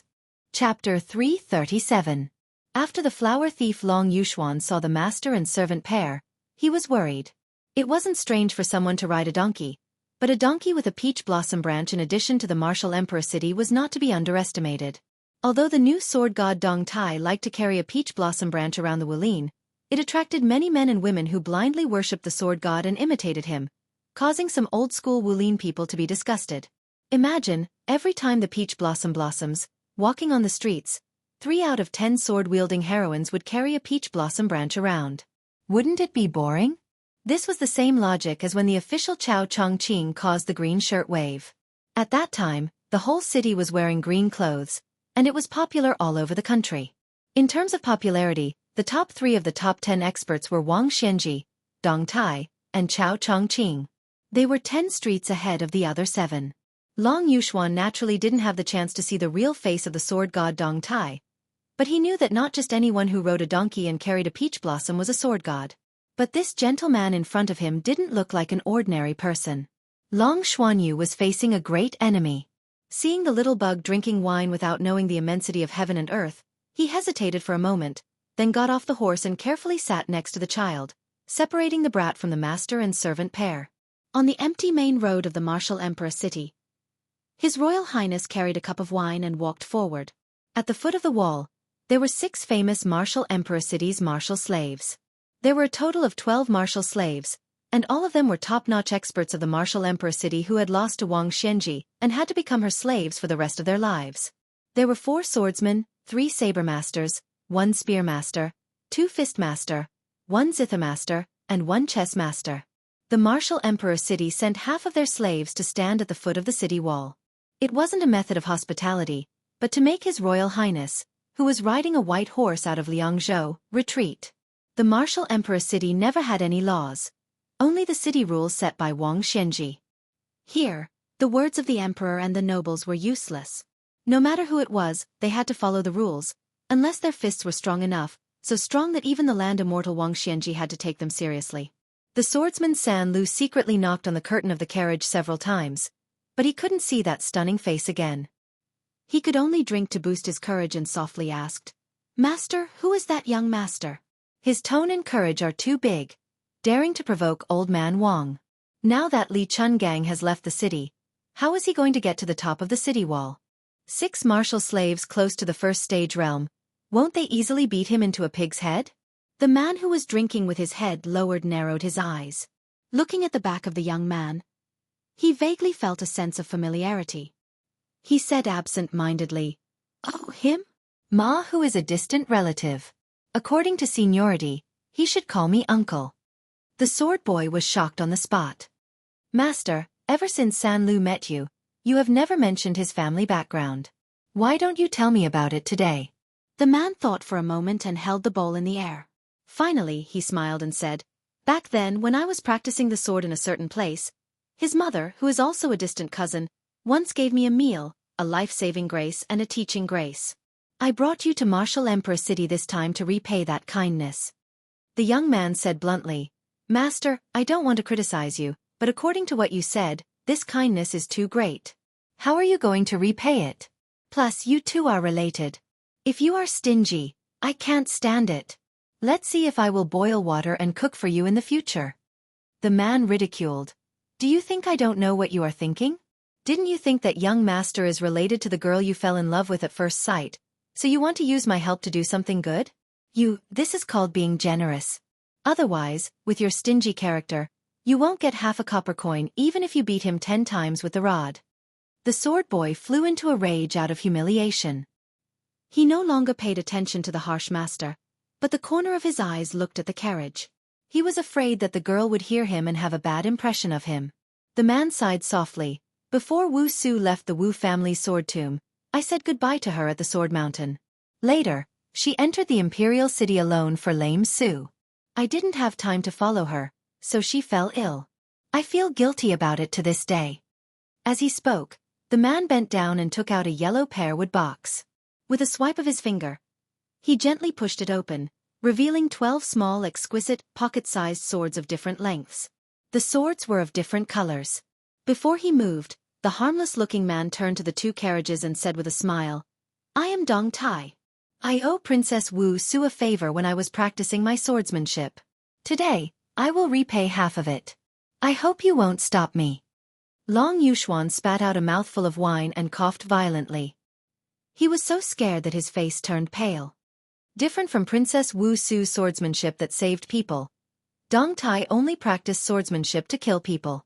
He didn't show the 12 swords in the box to ordinary people. This time, he made an exception and used 6 swords. The heartless little bug showed a dignified expression for the first time. Xing Yi held the instant spear tightly. He didn't take the man who called himself Dong Tai lightly because of his friendly attitude. Xu Xiu and Yang Qingfeng looked at each other. Murong Tonghuang lifted the curtain again. He opened his eyes wide and frowned. The young sword boy who was closest to Dong Tai was full of pride and vigor. For a moment, everyone nearby held their breaths. How many people in the world were lucky enough to see the self-proclaimed peach blossom sword god kill people?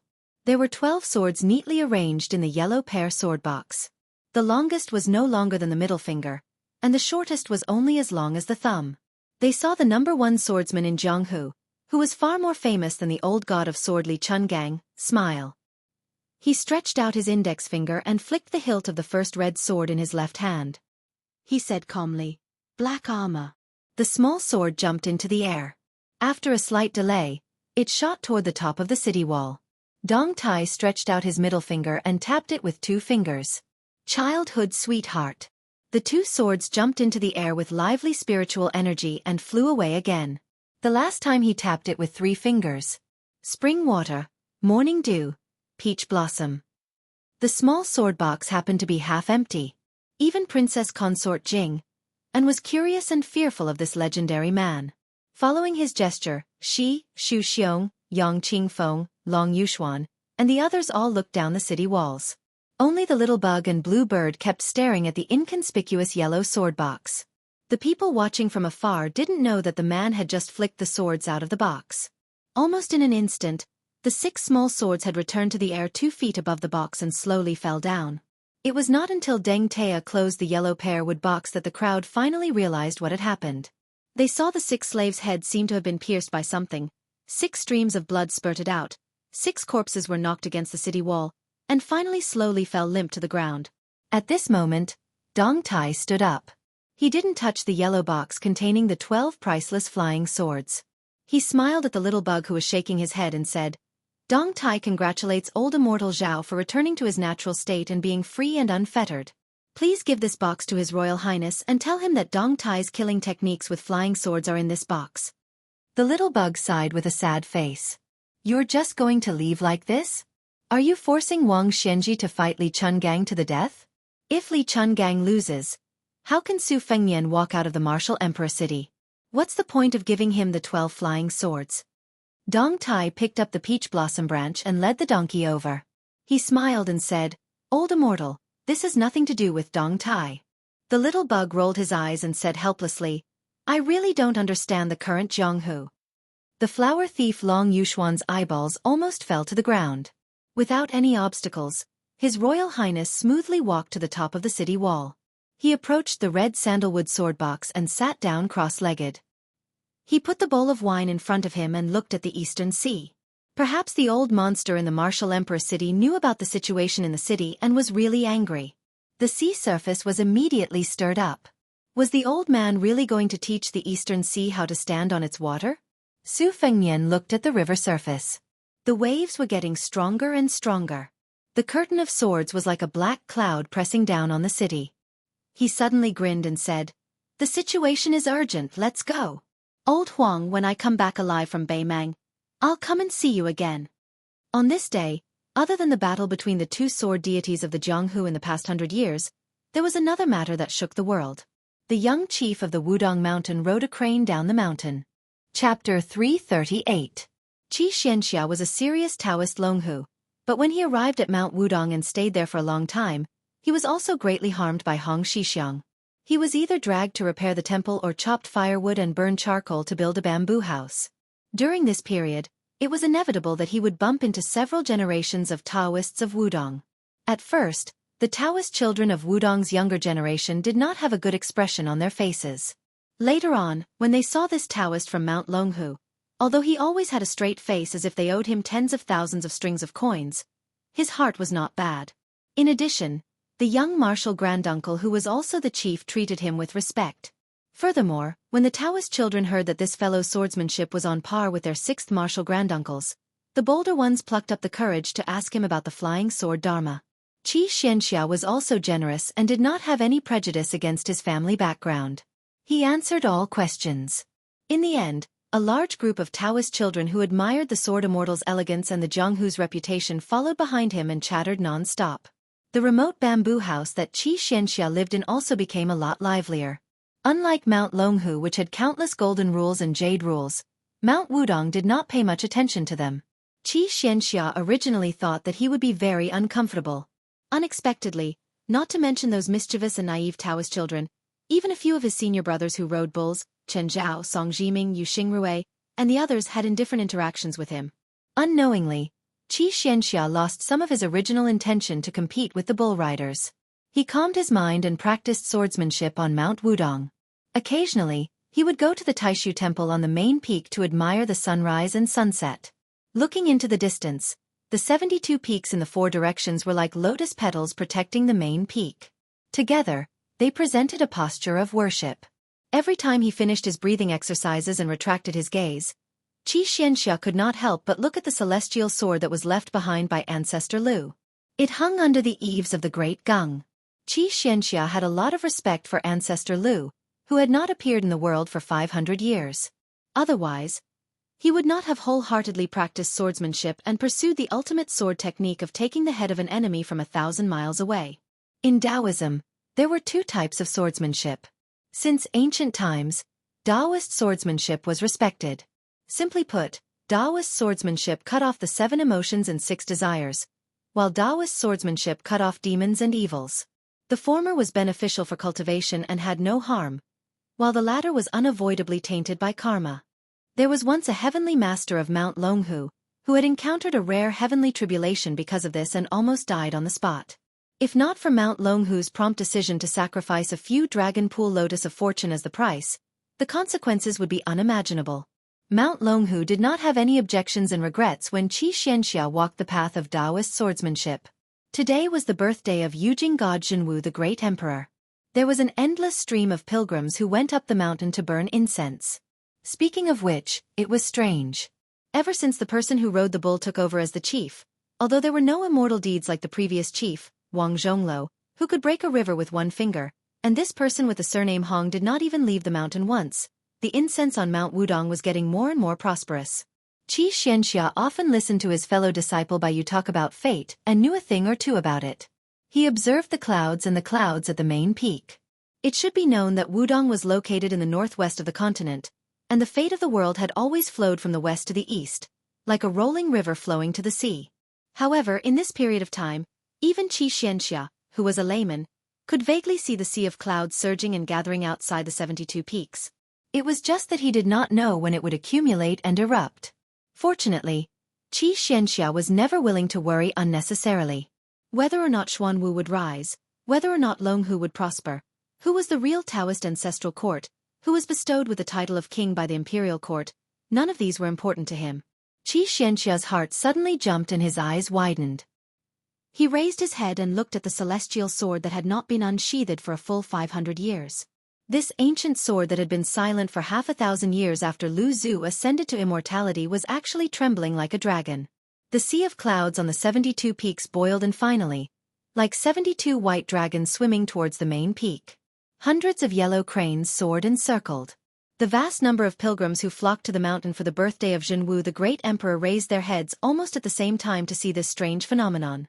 No one knew who shouted that Zhenwu the great emperor had appeared, but tens of thousands of fearful pilgrims knelt on the ground together. If you told the ordinary people in the world about the saint scriptures, mysterious morals, and profound Buddhism, it would not be of much use to them. They usually liked and feared things that were shallow and obvious, just like the ordinary people who saw the swords, spears, and sticks in the hands of the ruffians, or the embroidered patchwork clothes and palanquins of the officials. Therefore, Buddhism had the 18 hells, which scared people and made them tremble in fear. Taoism had all kinds of genren and immortals to save the world and help the people. These things were often disdained by the scholars and masters, but to the ordinary people in the streets and alleys, it was the most frightening thing. After the death of the Big Dipper Lord, Jinwu the Great Emperor took charge of Wudong and issued edicts to the north. In its heyday, countless pilgrims from the south would come to Wudong to burn incense and pray for blessings. Now, Wudong's reputation was waning, but most of the people in the north still believed in it. Especially with the sea of clouds rolling overhead and the yellow cranes crying together, who would not worship it as if it were a god? Chen Yao, who was looking for an ancient book in the Sutra Tower, staggered to the window and opened it with trembling lips and tears running down his face. Senior brother Wang, little brother has succeeded. Song Jiming, who was refining pills in the mountains, did not care about the pills that were regarded as immortal objects by ordinary people. He fell to his knees and kowtowed. Wudong's 36th disciple, Song Jiming, welcomes the founder. Yu Xingrui, who had found a disciple who was in seclusion in the East Sea, was sitting on a cushion and teaching the disciple the Nigong Heart Sutra. He clapped his hands and laughed until tears came out of his eyes. He said excitedly, "Li Yufu, your uncle master is finally coming down the mountain." 72 peaks faced the summit and 24 streams flowed. Among them, the longest waterfall was lifted and straightened as if it was assisted by the gods. It led to the adjacent Little Lotus Peak where only a young Taoist practiced the way of the heavens. The waterfall was like a white chain across the sky. When the tens of thousands of pilgrims saw this scene, they felt as if they were in a fairyland. It was even quieter. The huge Wudong mountain was so quiet that you could almost hear a pin drop. Who was the one who built the bridge? Qi Xianxia saw the ancient sword fly out of the Taishu temple with its scabbard. It followed the sword and flew along the water bridge hanging between the two peaks to Little Lotus Peak. He saw the person riding the ox and leaning against the tortoise camel tablet. He muttered to himself, "Today is the day to interpret the lot. It's best to go to Jiangnan." The immortal ancient sword flew around the young chief, as if it was reuniting with an old friend. It was happy and excited. Qi Xianxia, who was excited, shouted, "Hong Shixiang, who are you? Why is Ancestor Lu's sword connected to you?" The young martial granduncle on the ox turned a deaf ear. He was in a daze. He pinched his fingers and calculated again. After a long time, he exhaled and smiled at Qi Xianxia. He slowly got up and stroked the ancient sword that was suspended in the air. He touched it with his finger and the 3-foot sword was as clear as water. The scabbard separated and he said softly, "You go to Jiangnan, you go to Longhu. I'll be there soon." The scabbard went to Longhu Mountain and the sword flew towards Jiangnan.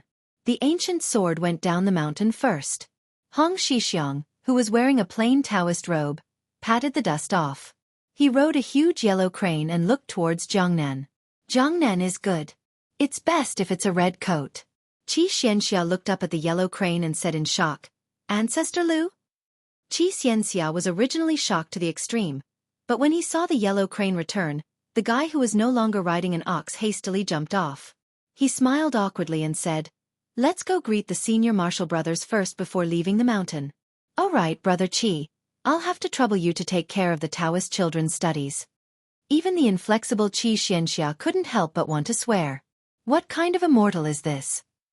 The newly appointed headmaster, who had never walked out of the Black Tortoise Dangxing Memorial Archway when he was young, was scolded by His Highness as a coward. He finally had the guts to go down the mountain. It was a natural wonder. The Taoist rode the yellow crane into the distance. The yellow crane shuttled through the clouds and flew past the northwest city of Fish Dragon Pass. It was majestic. The pass locked the Een border and the defense line was continuous. It was one of the choke points of the Empire's North Desert. Some soldiers climbed up the city and looked into the distance. Who was the first to see the yellow crane? There seemed to be another person sitting on the back of the crane. There was someone? There really was one person. This news immediately spread like wildfire. The soldiers at the border all rushed to the commanding heights of the city wall. Sure enough, they saw an immortal who looked like a Taoist riding a crane to the east. The impregnable pass in the northwest immediately exploded. When the yellow crane whistled over their heads, everyone looked up blankly. They didn't dare to say anything for fear of disturbing the celestial who was free and unfettered in the sky. In the prosperous Central Plains, there was a yellow crane tower standing on the banks of the great river. Its wings and horns were rugged and heroic. There was once an immortal poet who left a famous poem that was handed down from generation to generation. It was said that 500 years ago, Lu Dongxian from Guanxi cultivated for 200 years and finally became an immortal. He swore that if there was injustice in the world, he wouldn't be willing to ascend to the heaven. He traveled leisurely in the mortal world with poetry, swords, and wine. He once rode a crane past this tower, causing purple clouds to rise from the east. There were more than 300 famous poems from different dynasties and generations on the walls of the tower. Today, a grand poetry gathering was held upstairs. The scholars of the Central Plains were in the mood for wine and poetry. Suddenly, they heard that a magical yellow crane flew from the west to the east. They all came to the corridor to watch. When they got closer, they suddenly realized that there was an immortal sitting on the crane. The immortal's style was not inferior to Lu Dongxuan's in the past. The scholars and poets looked at each other in disbelief. Was there really an immortal on land in the world? Chapter 339. 500 years ago, he left on a crane. 500 years later, he returned on a crane. In the vast expanse of mist, the yellow crane flew across the yellow crane tower. An old scholar said in a daze, "I have witnessed this scene. My life was not in vain." Jiangnan. Old people, old scenes, old memories. The autumn wind rose, autumn leaves fell, people gathered and parted, autumn crows perched and startled, missing each other and not knowing when they would meet again. This scene was embarrassing. The beautiful peonies of Baogua Temple withered one after another. In the autumn season, there were still some 100-year-old osmanthus to be admired. The trees were old, the branches were evergreen, and the fragrance assailed the nostrils. Recently, the Lu family of Hudding County had overshadowed the other three families. It was like the osmanthus tree in front of a pair of women, growing alone in the forest. The head of the Lu family took the blame and resigned from the Imperial College. After drinking wine, he profited from the misfortune and entered the Ministry of Rites, becoming a second-rank official.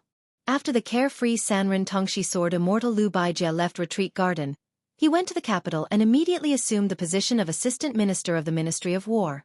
He was only one step away from becoming a cabinet official. The two brothers echoed each other from a distance. The Jiangnan Lu family became famous overnight. They had to re-evaluate the family of the king of Bailiang. The family's reputation rose, but the most beautiful widow in Gangnam-do with a bad reputation was completely neglected. The scholar Lu Lighting was dragged to death on a horse. Who in Hudding County dared to get close to her? It was said that the widow caught a cold and her body, which was not weak, became thin. It was said that she lost a lot of weight. The men in Gangnam-do had complicated thoughts, but the women were united against a common enemy.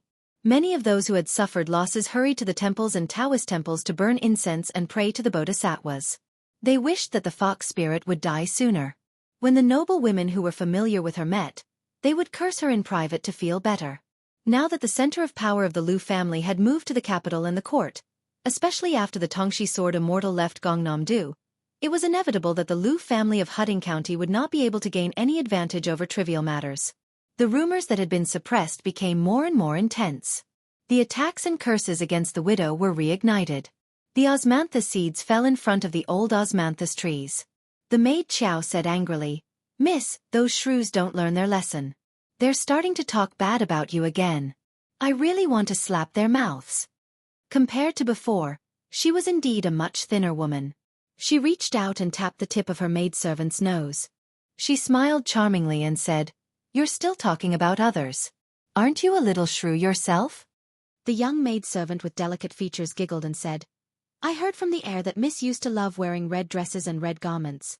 Why has Chow Air never seen it before?" The woman looked absent-minded and said softly, "You're still young, you won't understand even if I tell you." Dumb Chow muttered, "He's not small anymore." The woman bent down and picked up a handful of golden osmanthus seeds. Her hands were filled with the fragrance of osmanthus flowers.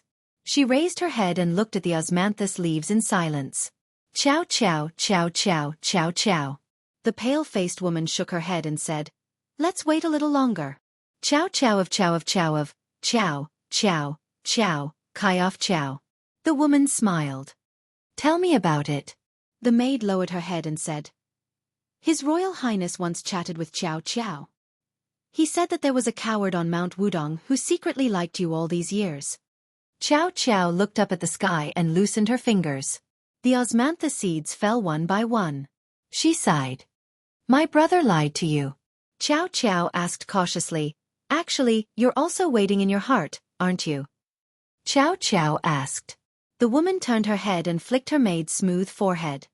"You shameless girl." Chow Chow's face turned red. She puffed up her cheeks and sulked. "You're Suji who?"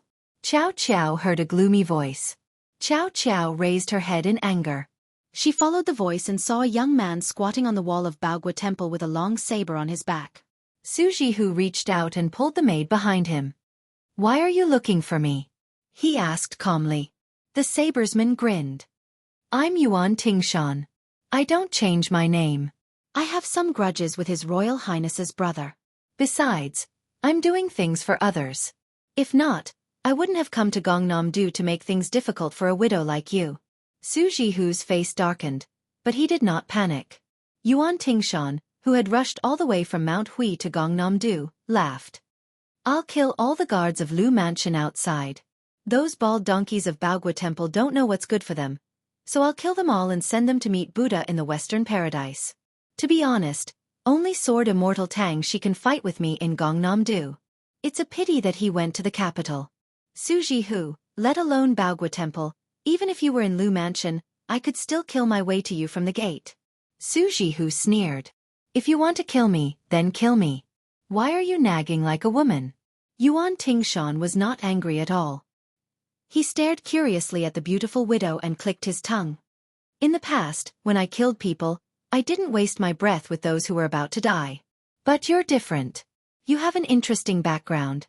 It's a pity that I can kill you with a saber." Suji Hu asked, "What do you mean?" Yuan Tingshan tilted his head and stretched out a bleeding arm. "You're not afraid of death? If you're relying on that death warrior from Baelyang's maiden family who secretly protected you, then I might as well tell you that that brother is also dead. It's probably because he hasn't done any big business for many years and is a bit rusty. Otherwise, I'm afraid I would have to wait until later to enter Baogwa Temple." "Suji Hu, are you afraid of death now?" Suji Hu smiled sadly and asked, "How are you going to deal with the little girl behind you?" Yuan Tingshan said bluntly, "Naturally, I'll kill her with a saber. I don't have the habit of being gentle with women." Suji Hu turned his head to look. The maid Air Chow smiled innocently. "Miss, Air Chow is afraid of pain, but she's not afraid of death." Suji Hu closed his eyes. "Do it." Yuan Tingshan stood up and stood on top of the wall. His face was sinister as he slowly drew his saber. "You dare." Words were accompanied by the clear cry of an ancient sword. There was a sword that came from Mount Wudong 1,000 li away. It landed in front of Suji Hu. A yellow crane arrived at Jiangnan's Lake Ting County. A young Taoist fell like a meteor and instantly arrived at Baogwa Temple. Even someone as tenacious as Yuan Tingshan was dumbstruck when he jumped down the wall. A flying sword strangely hung in the air. A young Taoist appeared in front of him. This Taoist's actions were even more outrageous. He looked towards the southeast and said angrily, "Zhao Huang Chao, do you believe that Hong Shixiong will sever your Zhao family's destiny with a single slash?" The ancient sword disappeared in an instant. In front of Mount Longhu, a sword sheath fell from the 9 heavens to the earth. Another ancient sword flew over and coincidentally returned to its sheath. When the ancient sword returned to its sheath, the entire Mount Longhu shook. Then, there was no trace of the immortal. However, an immortal sent a voice transmission. "Zhao Huang Chao, do you believe that Hong Shixiong will sever your Zhao family's destiny with a single slash?" 9 dragon pool destiny lotuses withered in an instant. In the ancestral hall of the Celestial Master Mansion, many ancestral tablets that had been worshipped for hundreds and thousands of years fell to the ground. A middle-aged Taoist from Mount Longhu was furious. He looked at the evil-slaying platform. "Hong Shixiong, whether you are the reincarnation of Lu Dongxian or Qi Xianzhu, aren't you afraid of the heavenly tribulation with such heaven-defying actions?" The immortal's voice was like thunder from the 9 heavens. It landed on the evil-slaying platform and came from afar. I have cultivated for 700 years. What can a mere heavenly tribulation do to me? In Baogua Temple, the young Taoist had yet to make a move. Yuan Tingshan was already bleeding from his 7 orifices. He gritted his teeth and broke through the wall with his back. He retreated again and again. The little maid Xiao Er, who was safe and sound, pulled on the sleeve of the woman in front of her. She asked blankly, "Miss, is he an immortal from the heavens?" Su Jihu's eyes were red. He turned his head away. He didn't look at the young martial granduncle who was angry for the first time in his life. "Like a little girl," he said in a fit of pique. "What immortal?" "It's a stinky Taoist from Mount Wudong." The young Taoist who rode the crane to Jiangnan said that he didn't even care about the heavenly tribulation. However, at this moment, he revealed an uneasiness that made the maid Xiao Er puzzled. A large yellow crane stopped in the courtyard. It blew down countless osmanthus seeds. Su Jihu, who had turned his head away, asked in a low voice, "What are you doing in Jiangnan?" Xiao Er only saw the Taoist's red face. He wanted to say something but stopped. She thought to herself, "Isn't this immortal Taoist too thin-skinned?" Su Jihu slowly turned his head and asked, "Who are you?" The young Taoist who had been entrusted with high hopes to shoulder the Tao of Heaven shyly said, "Hong Shixiang." Su Jihu repeated, "What are you doing here?" The young Taoist gathered his courage and said, "That year on Lotus Peak, you said you wanted to ride a crane." She turned her back to this coward. This Taoist who said he wanted to cut off the fate of the Zhao dynasty took a deep breath and smiled. "Su Jihu, I like you. Whether you believe it or not, I've already liked you for 700 years. So in this world, there's no one who has liked you for longer than me. In my next life, I'll still like you." The maid Xiao Er blinked her watery eyes. Her little brain was a mess. She only saw the mist covering her mouth and crying and laughing. She was even more confused. It seemed that the miss was telling the truth when she said she was young and didn't know anything. The young Taoist stretched out his hand and said softly, "Where do you want to go?" "I'll accompany you." On this day, the young sect leader of Wudong rode a crane to Jiangnan. He and Su Jihu rode the crane away from Jianghu. The immortal rode the crane down to Jiangnan. He had just entered Jianghu when he left Jianghu. Chapter 340. After His Royal Highness and company left the martial emperor city, the strange little worm calculated with his fingers and his face turned pale. He jumped off the horse and rolled on the road with tears and snot. He looked so pitiful, as if the father of the flower thief on the horse had been killed by a righteous person. Su Fengnian had heard from Tsing Yi about Dong Tai's flying sword killing people in the city, and the conversation between the peach blossom sword god and little worm. He could vaguely guess the absurd background of this child. The little kid rolled on the ground until he was covered in dust. Finally, he stood in the middle of the road with his hands on his waist, facing the southwest direction. He wiped his snot and tears and cursed, "Damn it! Zhao Huangchao is such a bastard. Why are you fighting with our dragon Tiger Mountain? It's just that the Taoist master mansion didn't let the girl you liked go up the mountain to burn incense. The younger generation is fighting. What are you, an old man who has cultivated for several lifetimes, angry about? Don't think that I won't dare to speak just because you are Ancestor Lu. Of course, I'm trying to reason with you. Don't pick a fight with me. 9 lotuses of luck. 9 lotuses of luck. I only have so little money, and it's all gone because of you. I've been diligent and thrifty all my life. Is it easy? Is it easy?" In the end, the little kid who kept calling himself poor began to sob. His little shoulders trembled. Those who heard him would cry and those who saw him would feel sad. Su Fengnian's face was filled with schadenfreude. He looked at the crowded Dong Hai from afar and took it as finding joy in misery. He rode his horse to Long Yuxuan's side and asked with a smile, "Aren't you going to comfort your son?"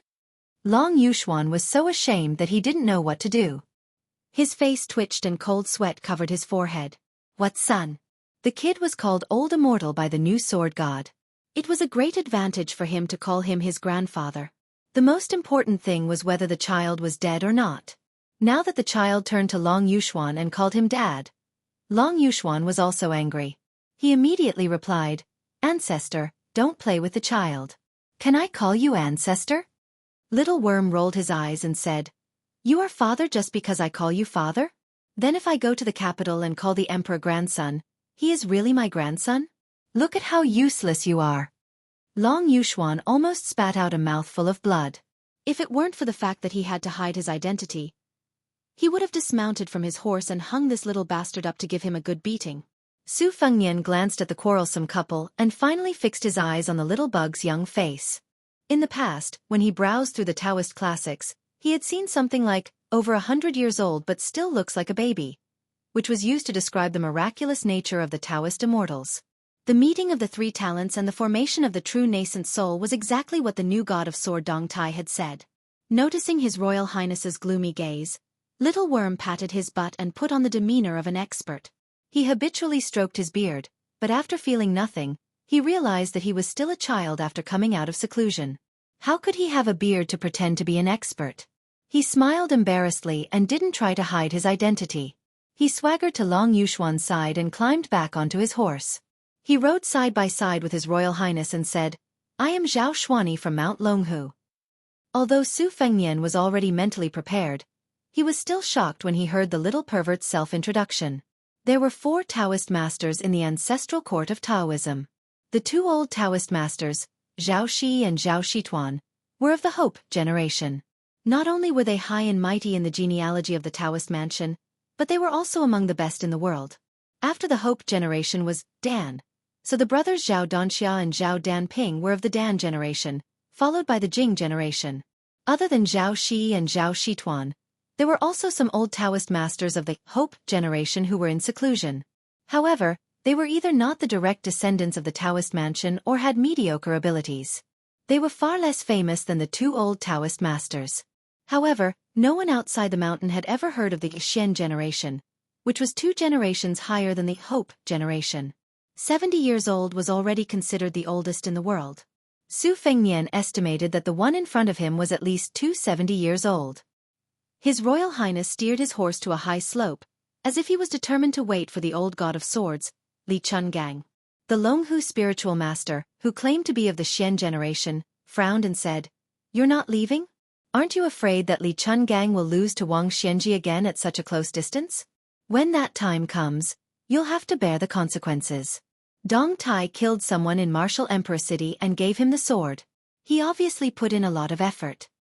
Su Fengnian looked at the sea surface and remained silent. The yellow pear sword box with the 12 flying swords was placed on his horse carriage. Su Fengnian did not dare to treat Dong Tai lightly. Dong Tai was famous for his strange words and actions. If this guy dug a hole, Su Fengnian would not be so stupid as to jump in without saying a word and bury himself alive. Back then when the king of Jing and Zhao Hang gave this King Xianji's knife manual, Su Fengnian was not in a hurry to practice it. He still needed to wait until he returned to Bailiang and had his face appraised by the white fox. He needed to confirm that it was beneficial and harmless before he could practice it. What if he started practicing 1,000 miles in a day and then his tendons and meridians exploded, crippling his martial arts? Who would Su Fengnian complain to then? The battle on the surface of the East Sea was thunderous and the rain was heavy. The river and the sea were overturned, and the curtain of swords was endless. The crowd of Martial Emperor City gathered by the sea was dumbfounded. They never thought that martial artists in the world could fight like this. Dozens of Jianghu people who wanted to watch the battle were smashed into pieces by the Gang Qi and sword intent. The Martial Emperor City's city lord, Wang Xianji, had white hair and a white beard. He was tall and sturdy, standing barefoot on the raging waves with his hands behind his back. He let the 1,800 swords shoot out layer by layer, but they were broken and fell into the sea at a distance of 30 feet away. After 800 flying swords, the distance was only 20 feet. After another 600 swords, they were finally 10 feet away from Wang Xianji. The abundant sword qi and the strong gang qi clashed. Lightning intertwined and crackled, piercing people's eardrums. Another 300 swords pierced the black-robed and white-haired Wang Xianji's body, shattering inch by inch. The spectators thought that after the 1,800 swords failed to kill Wang Xianji, the old man would have exhausted all his skills. Unexpectedly the old man slowly said, "Sword formed," and the broken swords that fell into the sea all floated to the surface. They gathered in the furnace and formed an unparalleled giant sword between the two men. When the sword was formed, the sky cracked and dazzling golden light slowly sprinkled down. The ordinary-looking old man laughed loudly and said, Li Chungang, this sword can open the gate of heaven. Can it kill you, Wang Xianji? Li Chungang opened the gate of heaven with one sword. He went straight to the point. This mountain was Kunlun. The people on the hillside were all in a daze. This was a real immortal on earth. Wen Shu Xiao, Yang Qingfeng, and even Bluebird couldn't help but look up at the peak battle of Donghai. They heard the screams of horses and the clanging sound of swords being drawn. When they looked back, they saw the horses that Long Yuxuan and Little Chong were riding had been cut in half at the waist. Long Yuxuan, who was excitedly watching the battle, was sitting in a pool of blood with a blank face. He didn't know how the horse could be cut in half at the waist, like a chopstick being pinched by two fingers. What was even more strange was that the young founding master of Dragon Tiger Mountain was standing between the two halves of the horse's corpse with a gloomy face. After His Royal Highness, who had drawn his sword to kill people, was knocked back to Xiudong, he even pulled out the Winter Thunder. Zhao Xuansu, whose appearance didn't match her age and wisdom, smiled faintly and asked, Su Fengnian, how did you know I was going to attack you? Chapter 341. Su Fengnian smiled and said, Old Heavenly Master Zhao, after knowing your identity, I was wondering why the old god of swords, Li Chungang, and the new god of swords, Dong Tai, were almost at the same level. Why did Li Chungang only feel that your background was strange, but he couldn't tell that you were at the level of an immortal? It's very simple. Back in the Martial Emperor city, you already had the intention to kill this young master and leaked the traces of your qi circulation. Originally, you wanted to take advantage of Li Chuangong's absence and kill this young master in front of the 6 Martial Emperor city's Martial Emperor slaves so that you could shift the blame to Wang Xianji. However, no matter how much you planned, you didn't expect that Deng Tao would also conceal his qi presence and enter the city, exposing your identity. If that was all, I have always respected experts and wouldn't have drawn my sword against you. Since old immortal Zhao went down the mountain and acknowledged Long Yuxuan as his father, I treated him as an otherworldly expert who couldn't be judged by common sense. I felt that the Dragon Tiger Mountain was too boring and wanted to go down the mountain to play. May I ask, old immortal Zhao, did you have the intention to kill me because of the 9 fate lotuses at the Withered Dragon Lake? Did you lose your patience? Zhao Xuansu smiled faintly and said, Everyone outside the mountain says that you're a good-for-nothing with a golden exterior. After seeing it with my own eyes, I really feel indignant for the young prince. Su Fengnian didn't hide anything and squinted his eyes. Old immortal Zhao might not know, but before I came to the Dragon Tiger Mountain, I had interacted with Zhao Huangchao at the Kuanglu Mountain. Just now, old immortal Zhao revealed his true feelings and spoke from the bottom of his heart. Others might not know the severity of it, but I was sweating profusely. To be honest, Zhao Xuansu smiled. Zhao Xuansu smiled and stretched out her arm. Her qi-dissolving mystery sucked her cheapskate father, who looked as if he was facing a great enemy, into her tender palm. With a bang, his entire body exploded like a snowball, and his corpse fell to the ground. It was even more unsightly than the dismembered horse. The Taoist priest, who fit the description of a 1,000-year-old tortoise, only stared at His Royal Highness. He did not even look at Long Yuxuan, who died with his eyes wide open. He only sighed softly. Life is unpredictable. Fortune and misfortune depend on each other. Su Fengnian was similarly not shocked in the slightest. He didn't even turn his head to look at the flower thief who had just become a guest of Baelyong before suddenly dying in a foreign land. He didn't even bother to wipe away the blood seeping from the corner of his mouth. He looked down at the old ancestor of Mount Longhu and asked curiously, I was only lucky enough to guess that old immortal was going to make a move. As for why you wanted to kill me, I still don't quite understand. I hope old immortal can enlighten me. Zhao Xuansu stretched out his hands and pressed down. Xu Qian and Yang Qingfeng, along with their horses, were instantly pressed to the ground by a heavy weight. The 2 horses were crushed into meat paste. The 2 northern Liang retainers struggled to hold on, bleeding from their 7 orifices. Against this ancestor of Mount Longhu, they actually had no strength to fight back. The Taoist priest glanced at the surface of the Eastern Sea and chuckled. It's okay if you want to delay time. I'm also waiting for the divine gate to open. Li Chungang, you're indeed the best swordsman in the 500 years after Ancestor Lu. Xu Xiao, who was on the verge of death, spat out blood. She lay on the ground and struggled. Your Highness, save me. Su Fengnian turned a deaf ear to her and laughed. Why? Old immortal has such a mysterious supernatural power. Are you still afraid of the illusory fate that entangles you and prevents you from ascending? The Taoist priest sighed. How can I not be afraid? Since things have come to this, I'll make it clear to you. I, Zhao Xuansu, am only one step away from ascending to immortality. It was so before 60 years, but it's still so after 60 years. Just like how I killed Long Yuxuan just now, fortune and misfortune are intertwined. The Taoist priest's residence, Zhao family, shares the same surname as the Son of Heaven, Zhao family. 500 years of karma entangled with each other, just like how the black tortoise totem entangled with a snake. Their fates have long been mixed up. When I entered the martial emperor city and met Dong Tai, my killing intent had faded. When your fate was strong and you weren't destined to die, I was happy to be a coward and hide in Mount Longhu. Unfortunately, when I got here, Li Chungang opened the divine gate with his sword. Even if I killed you, I could take the opportunity to ascend. Look, that's the divine gate. I once made a bet with Zhao Huangchao that whoever ascended first would lose a seal. Once I ascended today, my fate would be retribution. If that old bastard dares to take the seal, he would have to find Zhao Huangchao. As for you, Su Fengnian, you died in front of Wang Shenji. Zhao family's imperial court borrowed Su Zhao's butcher's knife to cut off the rotten meat of Martial Emperor City. Evil people will be dealt with by evil people. It's my compensation to my century-old friend, Zhao Huangchao. Su Fengnian praised. Old immortal, you have a good plan. Zhao Xuansu laughed. I've lived for a long time. My Tao is ordinary, but I'm thick-skinned. The Taoist priest laughed. I advise you not to expect the two land immortals to notice the abnormality here. I still have the ability to do so. An instant spear curved like a crescent moon and swept down from the sky. Zhao Xuansu did not move and allowed the instant spear to hit the young body. However, the next scene was Blue Bird vomiting blood and flying backward. The Taoist priest said regretfully, "Little girl, it's a pity for your body." Then, he looked at His Royal Highness and seemed to be mocking. You can still keep your composure? Blue Bird stood up shakily, but the instant spear did not leave her hand. Su Fengnian glanced at Xu Xiao and Yang Qingfeng who were struggling. He waved his hand to stop Blue Bird who was trying to fight to the death with the Taoist priest and asked, Everyone here has to die? Zhao Xuansu nodded.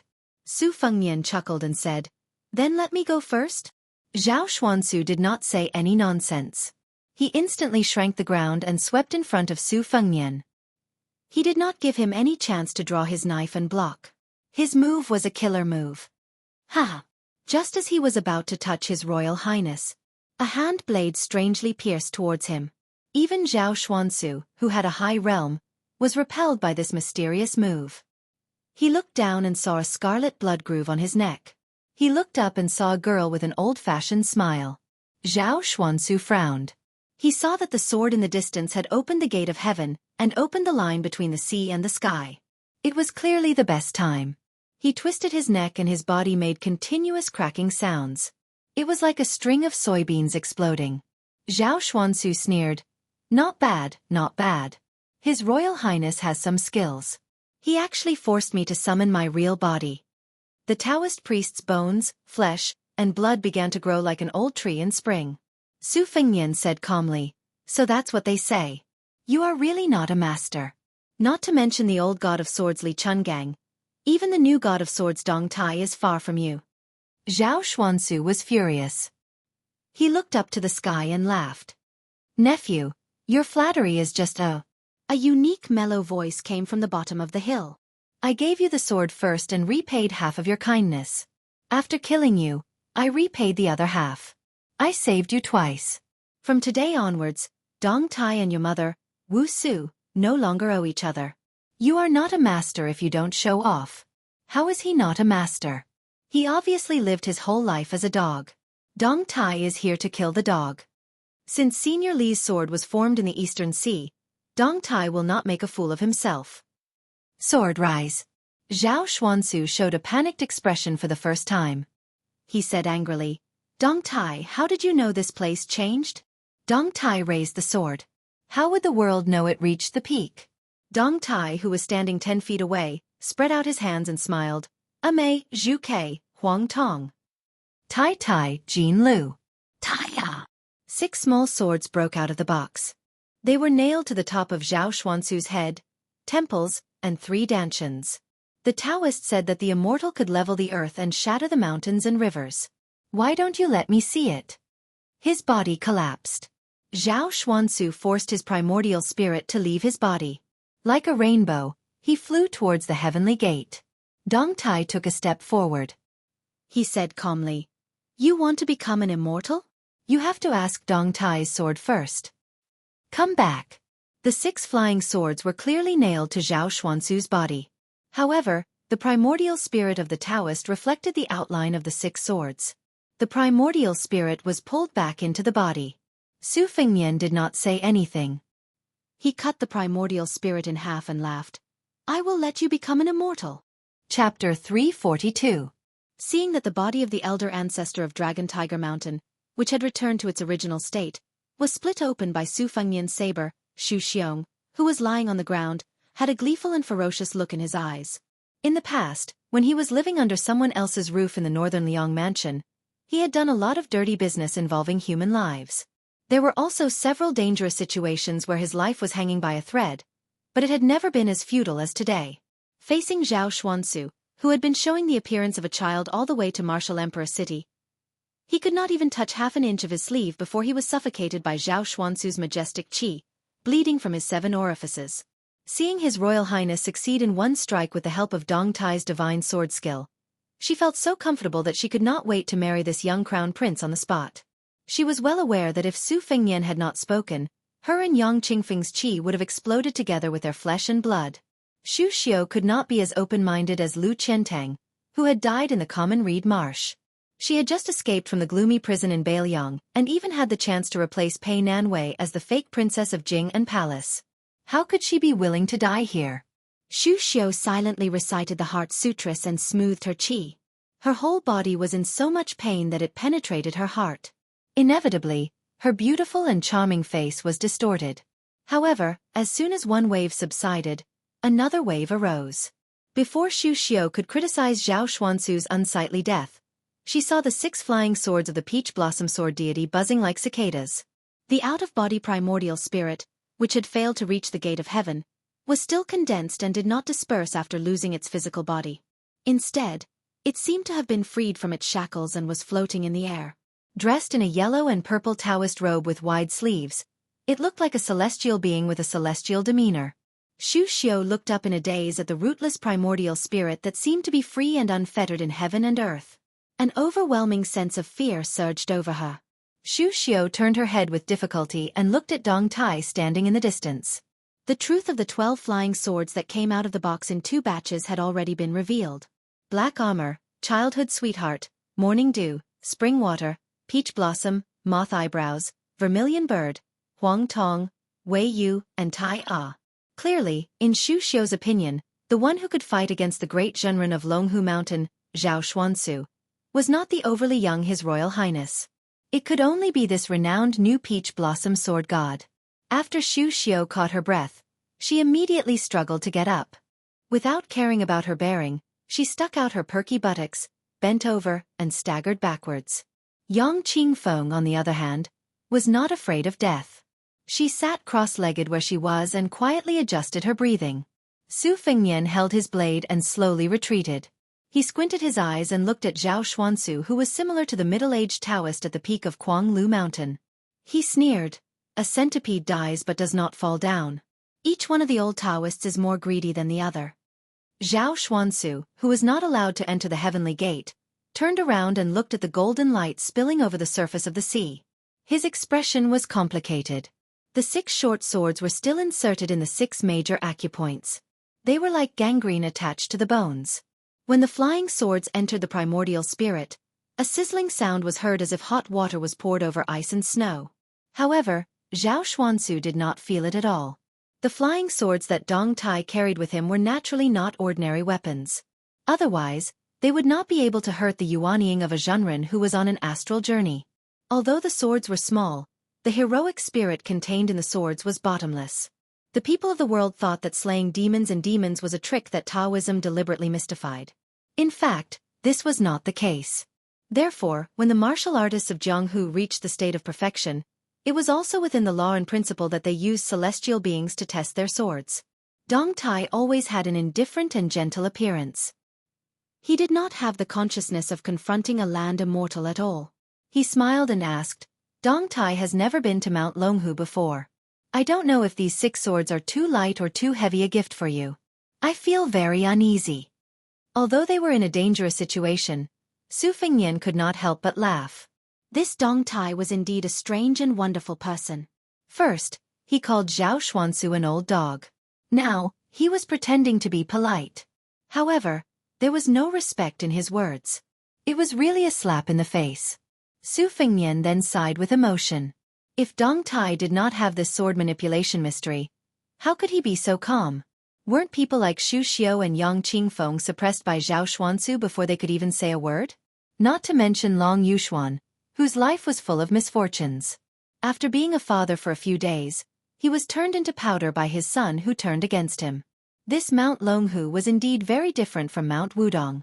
The old chief, Wang Zhonglo, did not have the slightest arrogance of a Taoist leader.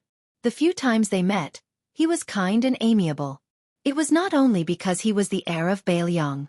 In such a large Taoist ancestral court, only Zhao Shituan could be considered a good person. No wonder this sloppy old Taoist was depressed. It was because prime ministers like Zhao Danping had stolen the high position and were like the sun in the sky. Thinking of this, Su Fengnian glanced at the assassin in front of him. The young lady chuckled. For the sake of 1,000 taels of gold, was this young lady of mysterious origins really willing to be so greedy that she wouldn't come out? She did not even care about her own life? First it was the 11th in the world, Wang Mingyin. Now, it was the great spiritual master, Zhao Xuansu. What was she planning? Was she going to kill or save? Jia Jia Jia? The 3 characters of the name were all homophonic. Su Fengnian had once sent a secret letter to Su Xiao, asking if she had planted a death warrior by his side. This was a major matter that involved Su Fengnian's life and death. Su Xiao had personally written a letter stating that this girl was not the #1 death warrior in the palace. As a result, Su Fengnian was even more confused. What was in this girl's little head? Who would believe that she was purely a little money grubber? As for the fact that he did not disperse Zhao Xuansu's spirit with one strike, Su Fengnian was definitely disappointed. However, he was not surprised. The methods of celestials were originally mysterious and unpredictable. The 2 on the surface of the East Sea had moved mountains and drained seas to open the gate of heaven. Each of them had displayed their magical powers. How shocking! Although Zhao Xuansu was definitely inferior to Wang Xianji and Li Chungang in terms of martial arts, it would be too degrading to say that she was killed by His Royal Highness with one strike. After all, he was an old Taoist who had cultivated for a few lifetimes on Mount Longhu. Zhao Xuansu knew the Jianghu without going out, and knew the world without going down the mountain. Untainted by the mortal world, he gently flicked his sleeves and flicked the 2 flying swords named Mothmay and Vermilion Bird out of the 2 major acupoints. The flying swords were not broken. After being forced out, they flew around the old Taoist. Zhao Xuansu ignored them and laughed softly. I heard that Dong Tai's swordsmanship is 2 realms higher than his peers. It's close to Lu Zu's sword art. Today, I was fortunate enough to experience it personally. However, it's impolite not to reciprocate. I also have some insignificant skills that I would like to learn from Sword God Deng. Dong Tai asked, Old Taoist Master, since you have no hope of becoming an immortal in this life and your body has been destroyed, why don't you go with the flow and find a good family to reincarnate while your vital spirit is still gathered? As he spoke, Zhao Xuansu flicked his sleeves again and forced the golden strands of the sword out of his acupoint. He stroked his beard and said, When I was young, I swore that I would not attain the Great Way and seek a place in the heavenly court. If I die, so be it. I don't care about the 9 kinds of corpses of Taoism. Dong Tai was also in a leisurely mood. He did not beat a drowning dog like the common people. Instead, he asked calmly, Taoism's prophecy is said to be able to predict good and bad luck. It can predict the wind and rain of the next 500 years. Can't it predict one's own life? Su Fengnian watched as the old Taoist flicked his sleeves for the 3rd time and sent the 2 flying swords into the air. Only the small Taiya sword was left. Zhao Xuansu shook his head and said in a low voice, The heavenly way is like a carriage. It moves as fast as lightning. There are moths circling leisurely in it. Why doesn't this moth hit the wall of the carriage? Dong Tai said with a face full of emotions. How can one be free in the heavenly way? If one can't step out of Kunlun, one can't live for more than 100 years. Chapter 343. Su Fengnian was baffled and did not feel enlightened. He only knew that the two masters were ready to attack.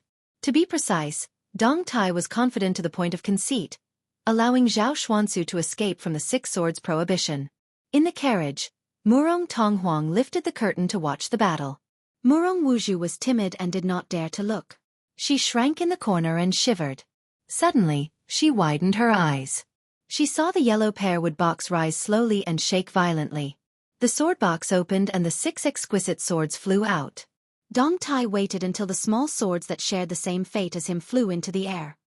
He said softly, I don't think about the way of heaven, but ever since I started practicing, I have never doubted the sword in my hand. Everyone only saw Dong Tai, who was unparalleled in the art of killing, smiling as he stretched out his finger and flicked it. 12 small swords lined up in a straight line in front of him, as if they were going to draw a gap between heaven and earth. The heaven and earth changed color and its momentum was not inferior to the surface of the East Sea. 60 moments in a flick of the finger and 900 deaths in an instant. This was the essence of the finger mystery. Therefore, Wang Xianji once said that in the world, only the white-robed monk Li Dongxin had obtained the essence of the Vajra realm. Chao Chongqing took 8 portions of the celestial phenomenon spirit, and Dong Tai won the first finger mystery. There were 4 realms in the first stage, but it did not mean that the level of martial arts attainment was higher or lower. Especially for the saints of the 3 sects who had the advantage of time, place and people. Even if they entered the earth immortal realm, they might not be a match for the loose immortals outside the 3 sects in a battle of life and death. Moreover, the 3 sects had always valued the way of heaven and despised martial arts. Even the supernatural power of Lu Zu's flying sword was regarded as a strange skill that was incompatible with the way of heaven. It could be seen that the saints of the 3 sects did not value martial arts. Dong Tai smiled and said, the sword formation is called the weapon release. I originally prepared it for Wang Xianji. It is a pity that I used it on you. Zhao Xuansu squinted and said, what a great thunder pool. I dare to cross it and see if Sword God Deng can use the weapon release. The ancestor of the Dragon Tiger Mountain crossed it. The sword formation was like a rainbow. The out-of-body primordial spirit was instantly shredded into nothingness. In a flash, Dong Tai angrily said, Old dog Zhao, how dare you be so opportunistic? Dong Tai came behind His Royal Highness, grabbed him by the collar and was about to throw Su Fengnian back.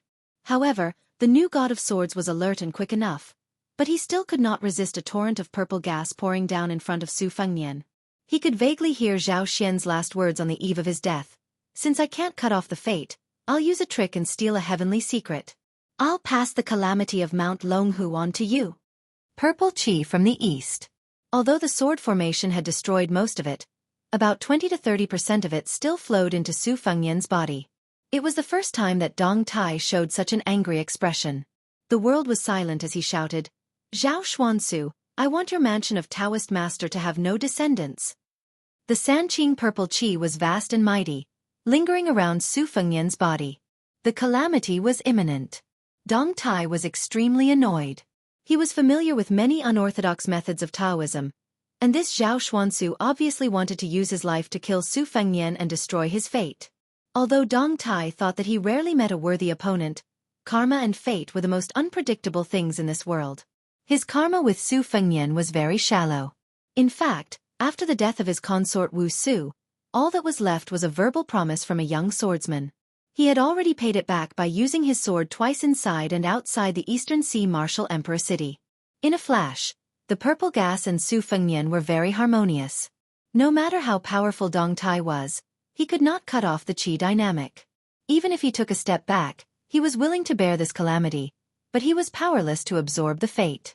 This was also the reason why Dong Tai hated Zhao Xuansu the most.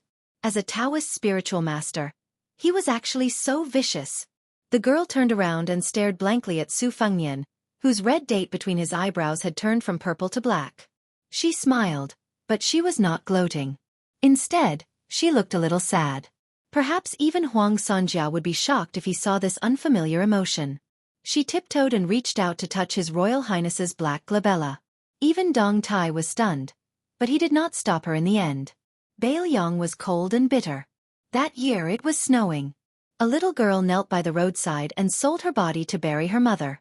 She was born at the bottom of the market. Her father was addicted to gambling. They used to be a small family, but after a few years, he lost all his fortune. After his daughter was born, he swore to his wife that he would never gamble again. He even chopped off one of his fingers, but he still could not stop his addiction to gambling. For as long as the child could remember, she saw her father threaten to sell her and threaten her mother to become a prostitute. He drank and scolded the mother and daughter without restraint. That was his greatest achievement. As the child grew up in poverty, her mother's face gradually withered and she earned less money. The girl could never forget those vulgar men who walked out of the leaky thatched house with their waistbands and threw a dozen copper coins to her father. That man bent over to receive the money with a flattering smile. Later, when her mother knew that the man was determined to sell her daughter, she, who was terminally ill, changed into the last set of plain clothes she had. She sent her daughter away to pick some wild vegetables and cooked a pot of rice porridge with arsenic. When the girl returned home, the man who had not called her father since he was sensible was already cold. The small pot of porridge only had 6 bowls. He only cared about himself and drank 5 bowls in one breath. Naturally, he died quickly. The woman who only drank 1 bowl of porridge hugged her daughter before she died. She bled and cried, unable to speak. The little girl, whose fingers were bleeding from frostbite, washed her mother's face and put her on the straw mat. She didn't look at the man and went to Liangzhou City, kneeling beside the straw mat. This scene was not strange in the winter of Baelyang, so she didn't need to write anything on the charcoal, nor did she need to cry and complain. But who would be willing to do such an unlucky thing that would cost a lot of money for a filthy little girl in thin clothes? The road was full of beautiful women in mink fur. No one would take a second look at the little girl who might not be able to survive the harsh winter. A few ruffians who had taken money from her family passed by and kicked away the straw mat, revealing the body of the little girl's mother. She was lying on her mother's body. They said that her mother was a dirty woman and that they should just throw her body out in the wild. She cried and said that her mother was not dirty at all, so they stepped on the body. The little girl bit one of the ruffian's legs, but she was pulled up by the hair and punched in the stomach. He asked her if she was dirty or not. Every time she said no, every time she shook her head, she was punched. How old was she at that time? How many punches could she take? But the passers-by were indifferent and no one cared about this. Many people were bored and watched with great interest. Later, a luxurious carriage passed by. Probably because he heard the noise, a young man in a luxurious white coat got off the carriage and came to her side. Next to him stood a beautiful woman who covered her nose with her eyes full of disgust. He asked her who was prettier, her mother or the woman next to her. The little girl, whose mouth was bleeding, gave an answer that made the onlookers burst into laughter. The seductive woman who accompanied the young man was embarrassed, and her eyes were full of anger and coldness. The young man, whose absurd reputation had spread all over Baelyang, didn't show any expression. He took a pearl hairpin from the head of the woman next to him. There was a huge pearl hanging at the end of the hairpin. The little girl didn't know that a pearl was worth 1,000 gold. She only saw the man squat down and put the hairpin on her mother's head, asking her if it was pretty. The little girl cried and said yes. He patted her head and chuckled, but didn't say anything. He returned to the carriage and left. After that, someone immediately buried her mother. That winter day, the little girl knelt at the grave and met Huang Longshi. In these years, other than killing people, her only hobby was collecting hairpins. This year, outside Xiangfan City, she killed that so-called 11th in the world. Whoever wanted that young man to die, she wanted him dead. She didn't care if he was a first-rank master or an immortal on Earth. To her, this was the only reason.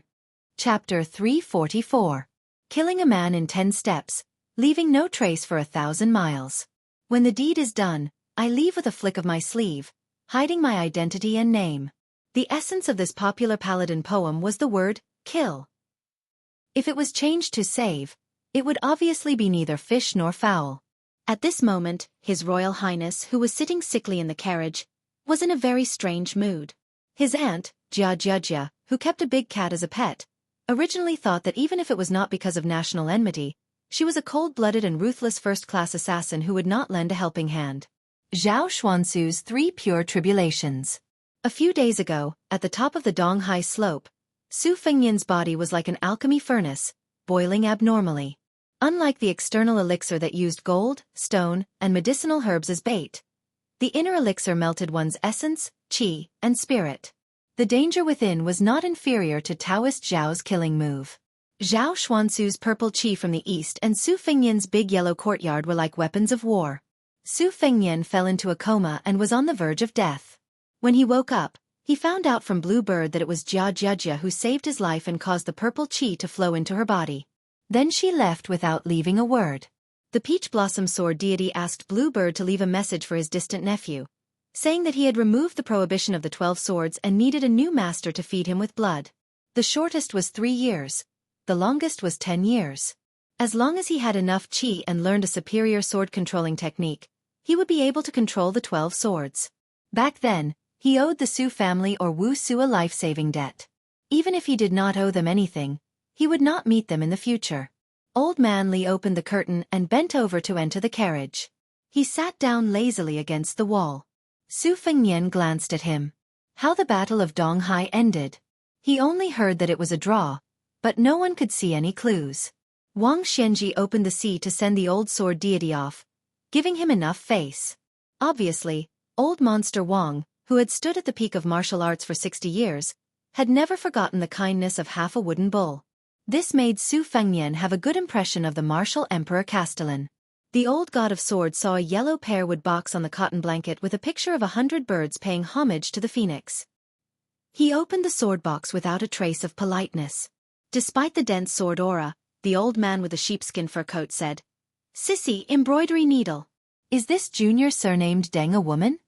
Su Fengnian, whose injuries had spread from the inside out, was pale. His knees were covered with a small satin blanket made by Shishu. In addition, there was a new charcoal stove in the carriage. It was not winter yet, which showed how weak His Royal Highness was. He smiled bitterly and said, "Fortunately, Dong Tai was not present. Otherwise you would have to fight." Li Chungang reached out to take off his boots and buckled his feet. He blew his beard and glared. "What? This old man can't beat Wang Xianji, but he can't beat Dong Tai?" Su Fengnian raised his eyebrows and asked carefully, "You lost at Donghai?" Li Chungang pursed his lips and said straightforwardly, "This old man has lost, so what's there to hide? Wang Xianji's realm has fallen in recent years, but his cultivation has been steadily rising. His foundation is solid, and his comprehension is good. It's not strange that he can't beat Wang Xianji." However, in that fight, Wang Xianji had used 90% of his strength. If he had fought with all his strength, perhaps only Ancestor Lu from 500 years ago would have been able to suppress this ignorant man. This old man is still a bit lacking. It's a pity that you didn't see the scene of him raising the water of Donghai. It's very frightening. Ignoring the shock in His Royal Highness' heart, the old god of swords looked at the sword box again. This time, he didn't speak harshly. He sighed softly and said, "These 12 pocket-sized flying swords have their seals removed. They're almost considered half-dead objects. It's not easy for them to have such sword intent. In terms of sword nurturing and flying swords, Dong Tai is indeed the #1 in the world. He's worthy of being the sword genius who made the Wu family's sword tomb lose face.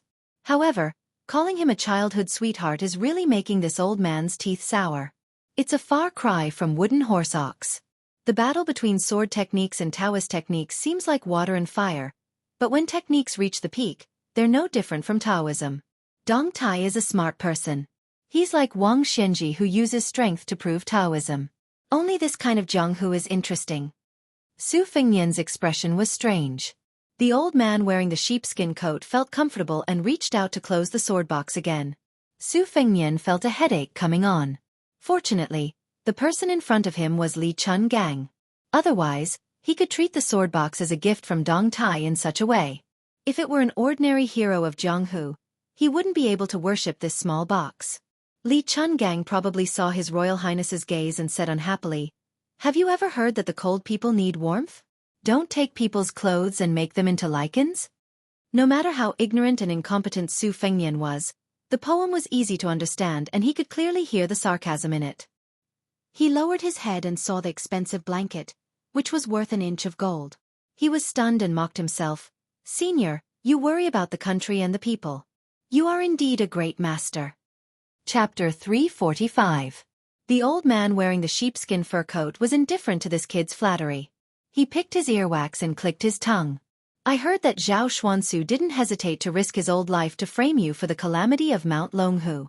It's fine if the young assassin who killed Wang Mingyin didn't take advantage of the situation, but she even helped you? King of Jing'an and Zhao Heng's 1,000 taels of gold were all wasted? This old man couldn't understand this matter no matter how much he thought about it. To say that you're unlucky is indeed extremely unlucky. You've provoked Zhao Xuansu, a celestial master who hasn't appeared in 100 years. But to say that you're lucky is also not wrong. You were clearly facing a great calamity, but you were still able to turn the tables. By accident, the 3 pure purple clouds opened your acupuncture points. How many floors are you in the Great Yellow Hall? When you recover from your injuries, won't you be able to touch the threshold of the Vajra physique? It's true that riches come from danger. This old man Zhao Xuansu is really a good-for-nothing. He doesn't have the ability to challenge Su Xiao and Bailiang's 300,000 strong cavalry. He only knows how to find trouble with you, a junior. It's said that a small temple is big, but in this old man's opinion, Mount Longhu is full of bastards. He went for wool and came home shorn. Now that he's provoked Dong Tai, the celestial master's residence won't be peaceful. Su Fengnian covered his stinging chest, gritted his teeth, and sneered.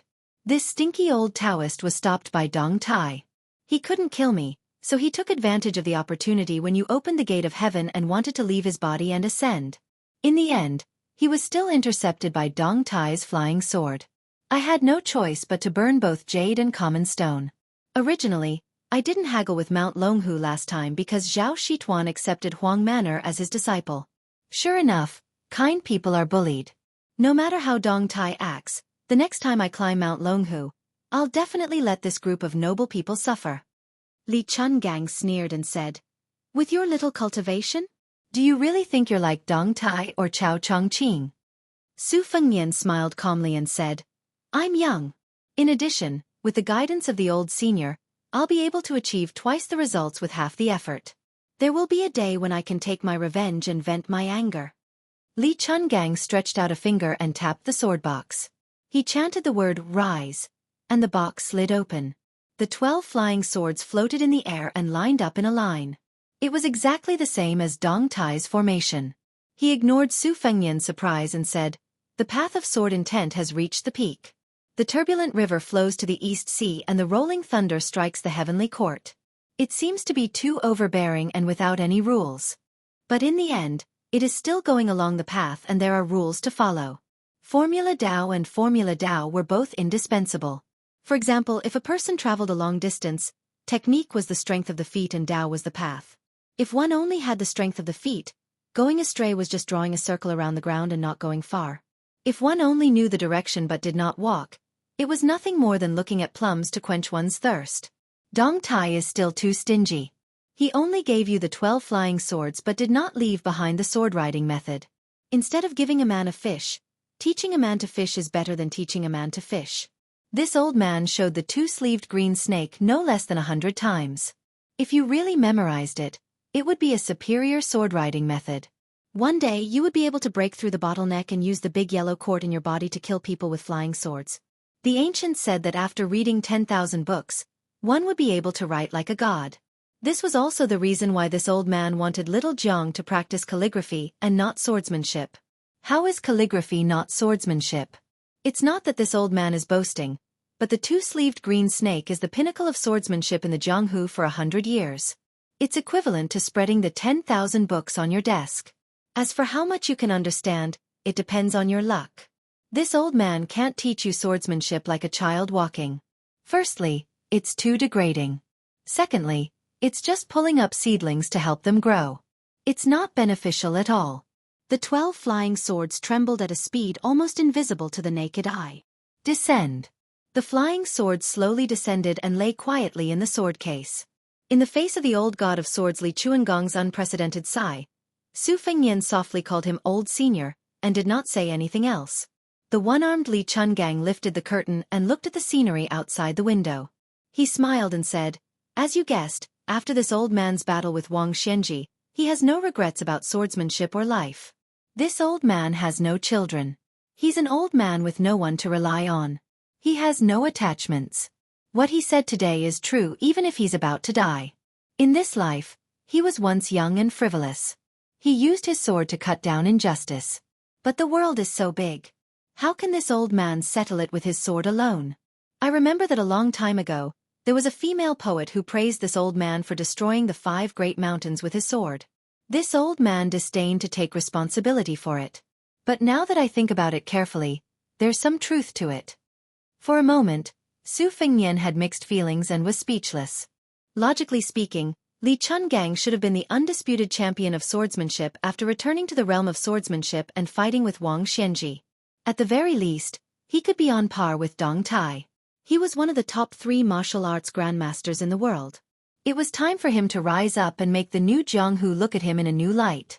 But now, the old man wearing the sheepskin coat was calm and relaxed. He had the intention to completely withdraw from the Jianghu. It was not because he was disheartened, but because he had no attachments and no more requests. He truly had the strength of an immortal. Li Chungang put down the curtain and said softly, "After I send you back to Bailiang, I'll go see Miss Jiang one last time and teach her everything I've learned. Do you have anything you want this old man to tell you?" Su Fengnian shook his head. Li Chungang was not a narrow-minded person who was obsessed with love, so he did not continue on this topic. Suddenly he said to himself with a smile, "I wonder who will be able to subdue the old monster Wang Xianji in the future." Su Fengnian asked tentatively, "How's the face of White Fox who came out of the tower after reaching the top? How's the Huang man, or who entered the finger mystery?" The old man wearing the sheepskin coat thought for a moment and said, "That White Fox's face is still far from being as good as the one who came out of the tower. But if he is given some opportunities and fights with a few of the top 10 masters for 10 or 20 years, then he can go to the martial emperor city and have a wonderful fight. As for your brother, hey, he's the second Wang Xianji. There's no need for him to fight." Su Fengnian was in a good mood. Su Fengnian lifted the curtain and saw the beautiful scenery outside. There was a green mountain in front of them with green bamboos as far as the eye could see. He asked Bluebird to stop and got off the carriage to take a walk, feeling relaxed and happy. This was the first time Pei Nanwei and the Murong siblings had seen His Royal Highness recently. In addition, the scenery in the distance was very beautiful, so they all got off the carriage to enjoy the scenery. Xu Xiu looked at the young crown prince who was seriously injured and somewhat dispirited. She did not know why, but after the white horse left Liangzhou, it had been nurturing something. Until outside the martial emperor city, the man who had experienced the great calamity finally transformed. Xu Xiu stared at the back of the figure in a daze. For a moment, she was a little dazed. Chapter 346. As they ascended the mountain, green bamboo lined the path, and a cool breeze blew. Qing Niao draped a fox fur coat over Su Fengnian, which was out of season. Su Fengnian was tall and slender, and his skin was excellent. As a result, it added a lot of otherworldly aura to this young master, making him look like a wild fox. Princess Jing and Pei Nanwei and the Murong siblings followed closely behind. The old god of swords Li Chungang stayed at the foot of the mountain to guard the carriage, so he did not follow them. This allowed Xu Xiu to leave her post to guard the carriage for once. While admiring the sea of bamboo, she quietly observed the back of that figure from a close distance. When Pei Nanwei saw a small lake as clear as a mirror halfway up the mountain, she was quite amazed. Especially when she saw that there was a house built in the middle of the lake. On the lakeside, there was a delicate bamboo raft made of nanju. The green bamboos reflected the scenery and the sound of the bamboo rustling in the wind. It was like a fairyland. Su Fengnian did not intend to disturb the owner of the bamboo house in the middle of the lake. He walked straight to the beautiful and graceful bamboo by the lakeside. With a gentle tap of his toes, the bamboo would rather break than bend. It had always been compared by scholars to have a strong moral integrity. At this moment, under Su Fengnian's feet, the bamboo bent meekly and extended toward the lake in a subtle arc. When Su Fengnian stopped, the bamboo was still more than 2 zhang above the lake. Su Fengnian suddenly thought of Wang Chushue's words. Was it the sound of the people suffering last night when the rain knocked on the bamboo? He wondered if this little girl, who had just experienced her first awakening of love, was doing well recently. He stood on the bamboo and looked into the distance. Smoke rose from the bamboo house in the center of the lake. After he left the martial emperor city and woke up, he received a secret letter from Chu Lushan. When Su Fengnian heard that the bull-riding fellow had finally left the mountain, He had already amazed the world with a single brilliant feat. He rode a crane to Jiangnan and rescued eldest sister from Yuan Tingshan's clutches. Not to mention, he even rode ancestor Lu's sword and flew to Mount Longhu. He was thousands of li away from Zhao Huangchao and left behind a few words. 9 of the Dragon Pond's lotus of fortune had withered, which shook the world. He could not be more immortal. Su Fengnian also did not know what relationship this fellow had with ancestor Lu, Qi Xuanzhen. To His Highness the Crown Prince, as long as this coward was wholeheartedly devoted to eldest sister and was liked by eldest sister, so what if you, Hong Shixiang, were just a nameless road sweeper on Mount Wudong? The Su family dominated Bailiang, swallowing tens of thousands of li. 300,000 cavalrymen faced off against the huge Beimang dynasty. They naturally had the courage to match their family background. After receiving this shocking news that was said to be discussed even in the palace, he finally had some clues as to why Zhao Xuansu would kill. Zhao Huangchao of Kuanglu Mountain, Yuan Tingshan of Mount Huishan, eldest sister of Gongnam-du, was assassinated. The young chief Hong Shixiang went to Wudong, the Taoist master residence's Dragon Pond, the birth of Zhao Xuansu of Mount Longhu, and the disturbance in the martial emperor city. Although there were definitely many hidden secrets and schemes, the main threads were probably not far off. After Su Fengnian came back to his senses, he caught a glimpse of Murong Wuju's rosy cheeks from the corner of his eyes. She was standing by the lake and peeping at him.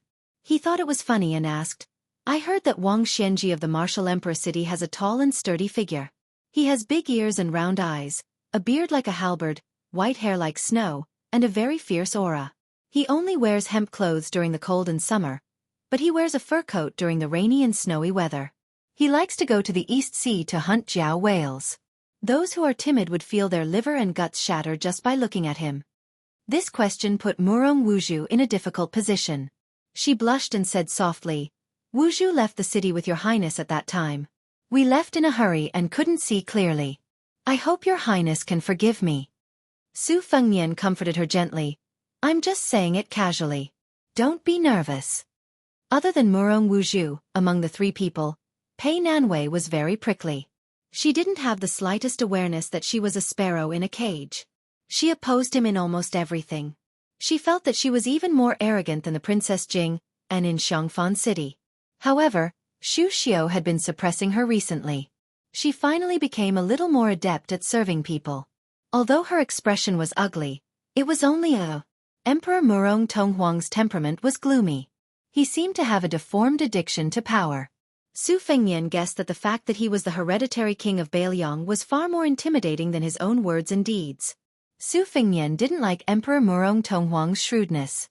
As for Xu Xiu, she was a woman who had cultivated the ways of the world. She had been in Jianghu and the prince's mansion for a long time. She had already cut her pure and kind heart into pieces and fed it to the dogs. Since the life of this beautiful woman with boundless beauty was even more important than the flesh on her chest, Su Fengnian could hook his finger and they could have sex. However, it was unknown who would take advantage of who at that time. Su Fengnian was not that thirsty. Murong Wuju looked at His Royal Highness who was standing on the green bamboo. Her eyes were overflowing with undisguised admiration and reverence. Her feelings and thoughts were far simpler and clearer than her brother Murong Tonghuang. Su Fengnian had saved them from the abyss of suffering.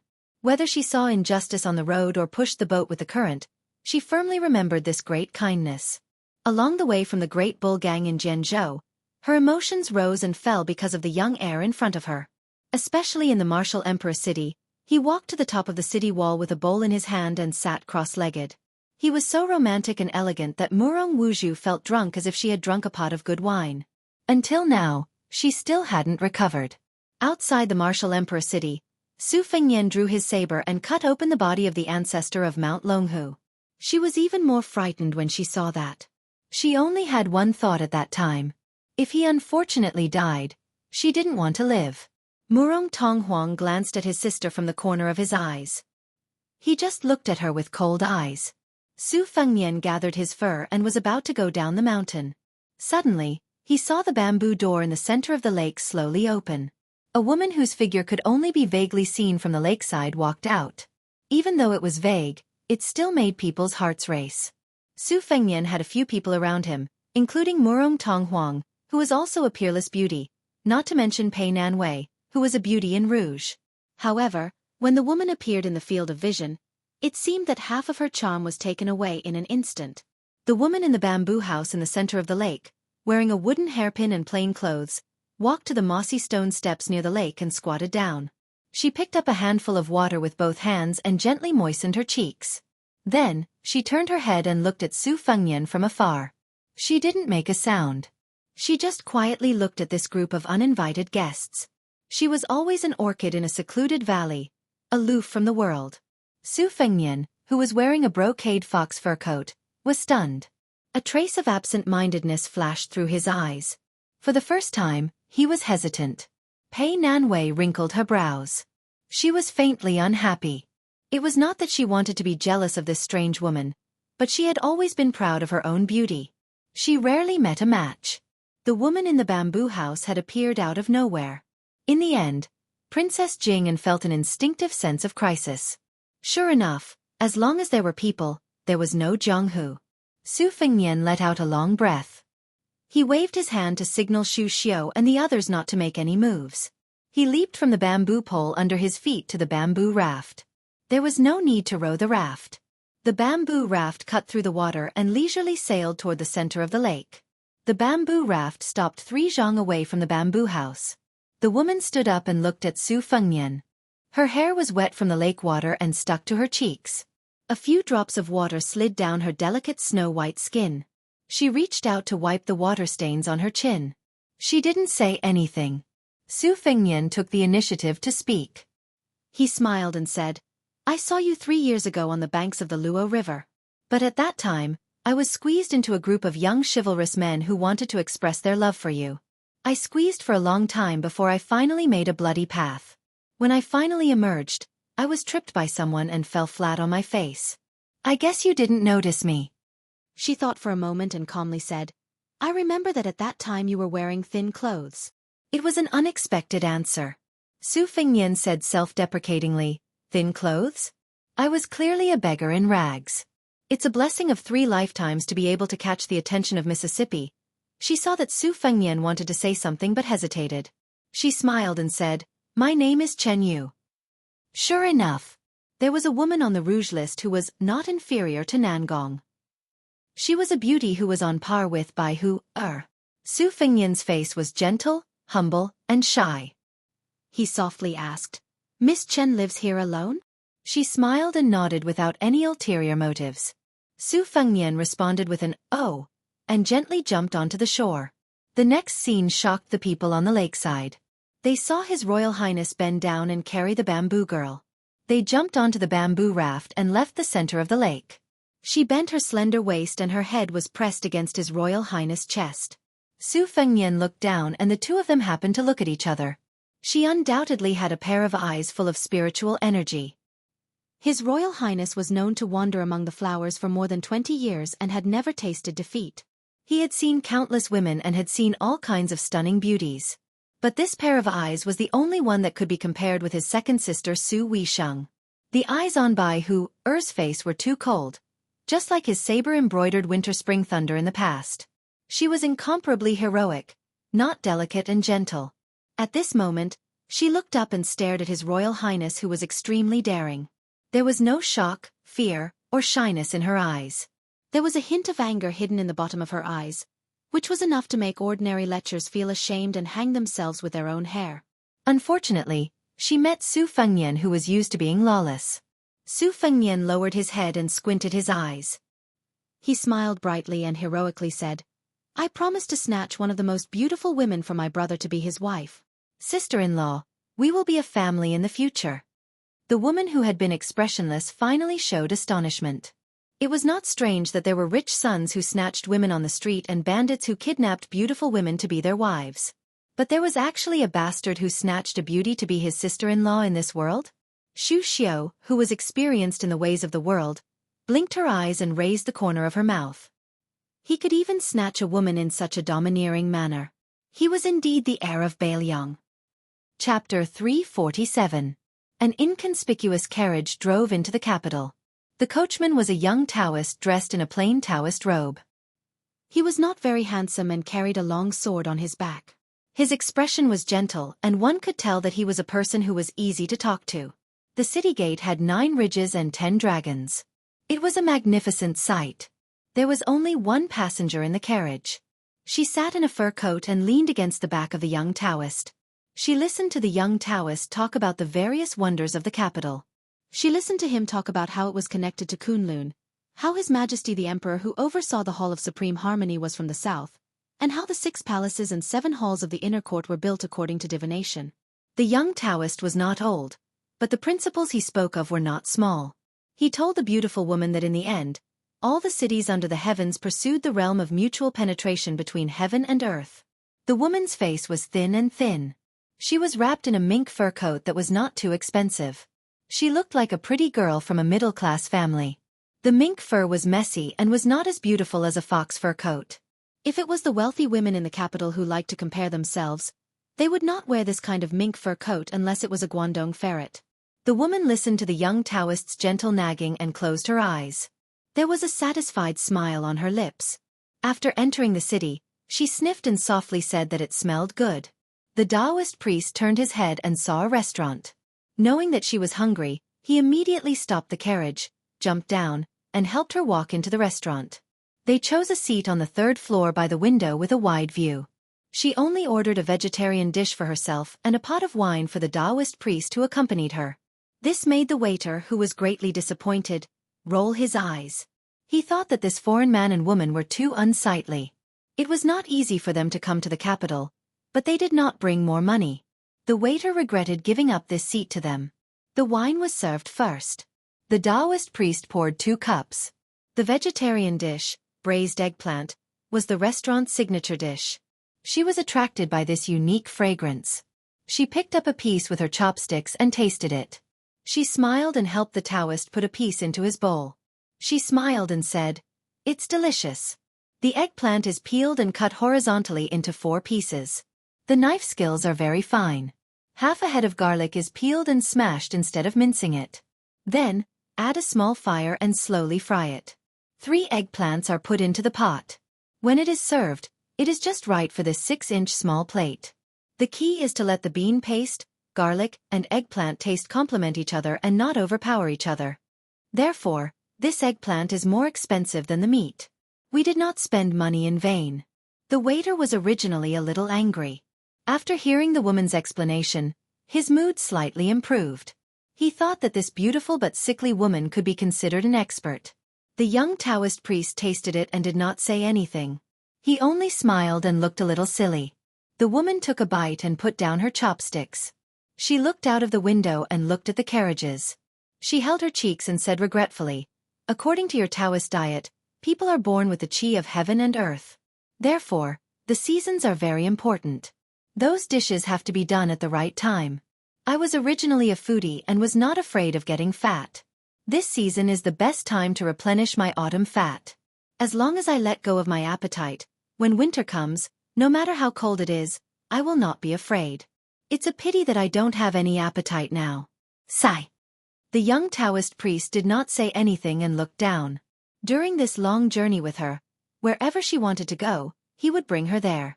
No matter how far away it was, no matter how high the mountains were, he would bring her to see the scenery. He only wanted her to have fun and return. In the Old West Shu, he brought her to see the most spectacular bamboo sea in the world. In the Old West Shu, they went to see the ruins of Shi Labi. Further south, he brought her to the nunnery. She asked for a lot, but it was the worst lot. In the far west there were mountains that could reach the sky. Then, she said that she wanted to take a look at the capital. Most of the diners in the restaurant were natives of the capital, and they were the best at hearing rumors. The people under the emperor's feet had a sense of superiority, as if there was nothing in the world that they did not know. The most exciting topic at the moment was the battle between Wang Xianji and the one-armed Li Chun gang in the East Sea's martial emperor city. It could be said that it was the most soul-stirring battle in the Jianghu in the past 50 years. Then, the young leader of the Wudong Mountain, surnamed Hong, came down the mountain. It was said that he had the magical ability of flying 1,000 miles with a sword. It was rumored that the Taoist priest was an immortal who was reincarnated from ancestor Lu. In an instant, it made the ancestral court of Taoism, Mount Longhu, lose its color. The most sensational thing was that the land immortal had not been on the mountain for long. He brought a woman to the borders of several fallen countries one after another. Sword after sword, he destroyed the few remaining pillars of fate in the Old West Shu and Dongyue. Later, he went west to Kunlun. Hundreds of top chi practitioners in the world flocked there, hoping to witness the immortal's majestic spirit when he cut down the fate with one sword. Secret news quickly spread to the capital. When the Taoist slashed out with his sword, the thick pillar of fate that was as thick as a mountain was about to shatter. This made thousands of people in the world dumbfounded. They were all curious whether there was really such an immortal in the world who did not ascend. Someone in the restaurant spat, "That Wudong sect leader may look young on the surface, but he's actually lived for several hundred years, at least 300 years, a full 560 years. Someone immediately doubted, "Doesn't that mean he's much older than the old sect leader Wang Zhonglo? Since he's so old, why did he only leave the mountain recently? If he really has supernatural powers, how could Mount Longhu be the minister of feather clothes?" The person who spoke earlier slammed the table and said angrily, "This spiritual master is worthy of being called the immortal of Earth. How would we mortals know what he's thinking?" Countless people nodded in agreement. Indeed, that's right. I've heard that the great spiritual masters of the Taoist sects are all lowly and noble. They're determined to be simple and don't care about the false reputation of the mortal world. Hearing all the discussions, the woman who was leaning against the window turned around and looked at the young Taoist priest across the table with a mischievous look in her eyes. The young Taoist priest blushed. Outside the street, the sound of thunder and horse hooves thundered, causing the ground to shake as if there was an earthquake. Chapter 348. The diners at the tables near the windows all looked over and were shocked. It was actually the rarely seen elite imperial palace guards that were moving out, and looking at their posture, it wasn't just a few dozen cavalry. The imperial palace guards had always been the guards of the important areas of the capital, and their battle prowess could be said to be unrivaled. For a moment, the streets were heavily guarded, and there seemed to be no end to the cavalry. Not long after, they occupied the entire main road of the capital. Moreover, every single imperial palace guard had their swords drawn and bows drawn. The generals leading them were even the most powerful and influential military generals in the capital. Apart from the armored soldiers, there were also countless imperial palace guards accompanying them, as if they were facing a great enemy. Today's display was terrifyingly grand. Even the Son of Heaven might not be as grand as this when he went on an inspection tour. A few people with discerning eyes could see a trace of heavy wariness, and this made people feel even more chilled. Could it be that there was someone in the world who dared to act rashly in the capital? How many bear hearts and leopard guts did they have to eat, and how many lives did they have to be able to do this? The layman only watched the show, and only the true experts could see the knack of it. Apart from the close to 1,000 imperial palace guards and the imperial palace guards that had almost turned out in full force, there were also dozens of top-notch imperial palace chi practitioners that held their breaths. The woman sighed and said, "Let's go back." The young Taoist nodded and asked gently, "Where do you want to go?" The woman smiled and said, "To Mount Wudong, the place where we first met. If I don't go, I'm afraid my body won't be able to take it." The young Taoist asked, "Ride a crane out of the city? Or a carriage?" The woman's childish nature came over, and she blinked and said, "If we ride a carriage, will it cause trouble for you?" The Taoist shook his head and said softly, "It won't." The woman hesitated for a moment, and then slowly stood up. The young Taoist's face reddened, and he took the initiative to extend his hand. The woman took it. They walked out of the restaurant together, and when the Taoist with a sword on his back appeared on the street, those top-notch chi practitioners all took a step back. Even the imperial palace guards that were known for their valiance and fearlessness didn't even dare to breathe loudly. The young Taoist gently carried the woman onto the carriage, and then turned the horse towards the city gate, ignoring the armored soldiers on the street. He held the whip in one hand and the woman's cold hand in the other, and said calmly, "Make way." The young Taoist said indifferently, "I don't know your rules. As for your laws, no matter how great they are not as great as the sword behind my back." There was a young soldier beside the middle-aged general who spoke. He held a silver spear in his hand and was about to charge forward when the general reached out to stop him.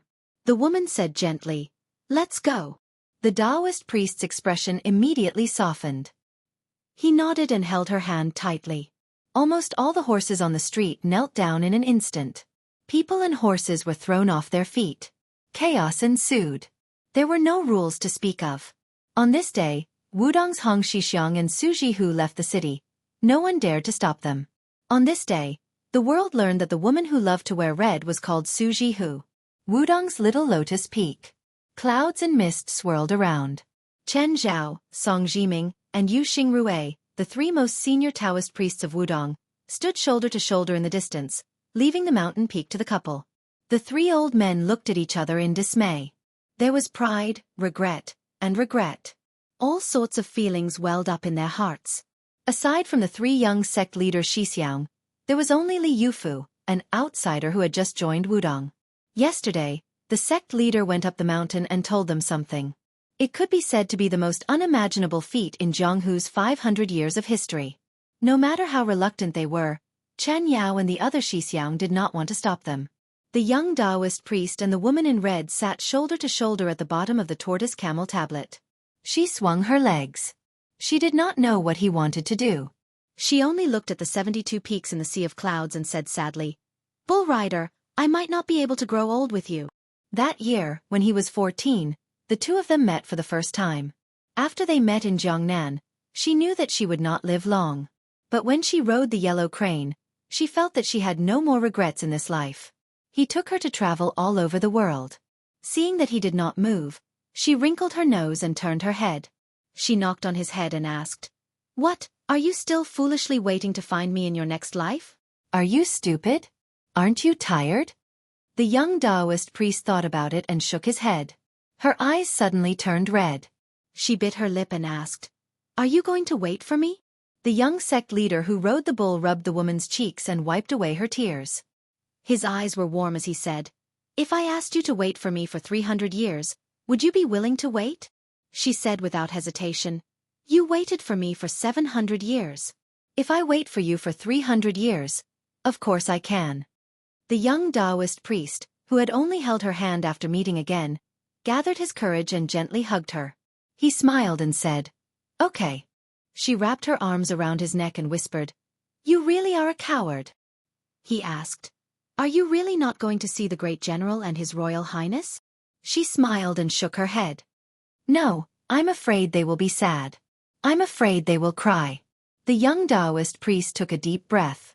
When the woman snuggled in his arms, the so-called sword of ancestor Lu that was placed horizontally on the edge of the tortoise camel tablet was unsheathed. It shot up into the sky, as if it would not stop until it reached the heavenly court. The clouds in the ninth heaven rolled down. The entire Mount Wudong was covered in purple qi. He said loudly, "I was Lu Dongxian 500 years ago. I was Qi Xuanzhen of Mount Longhu 50 years ago. Now, I am Hong Shixiang of Mount Wudong. I have cultivated for 700 years. I swear that I am willing to cultivate for another 300 years for the righteous path of heaven and earth. I only hope that heaven and earth will open a path for Su Jihu to ascend."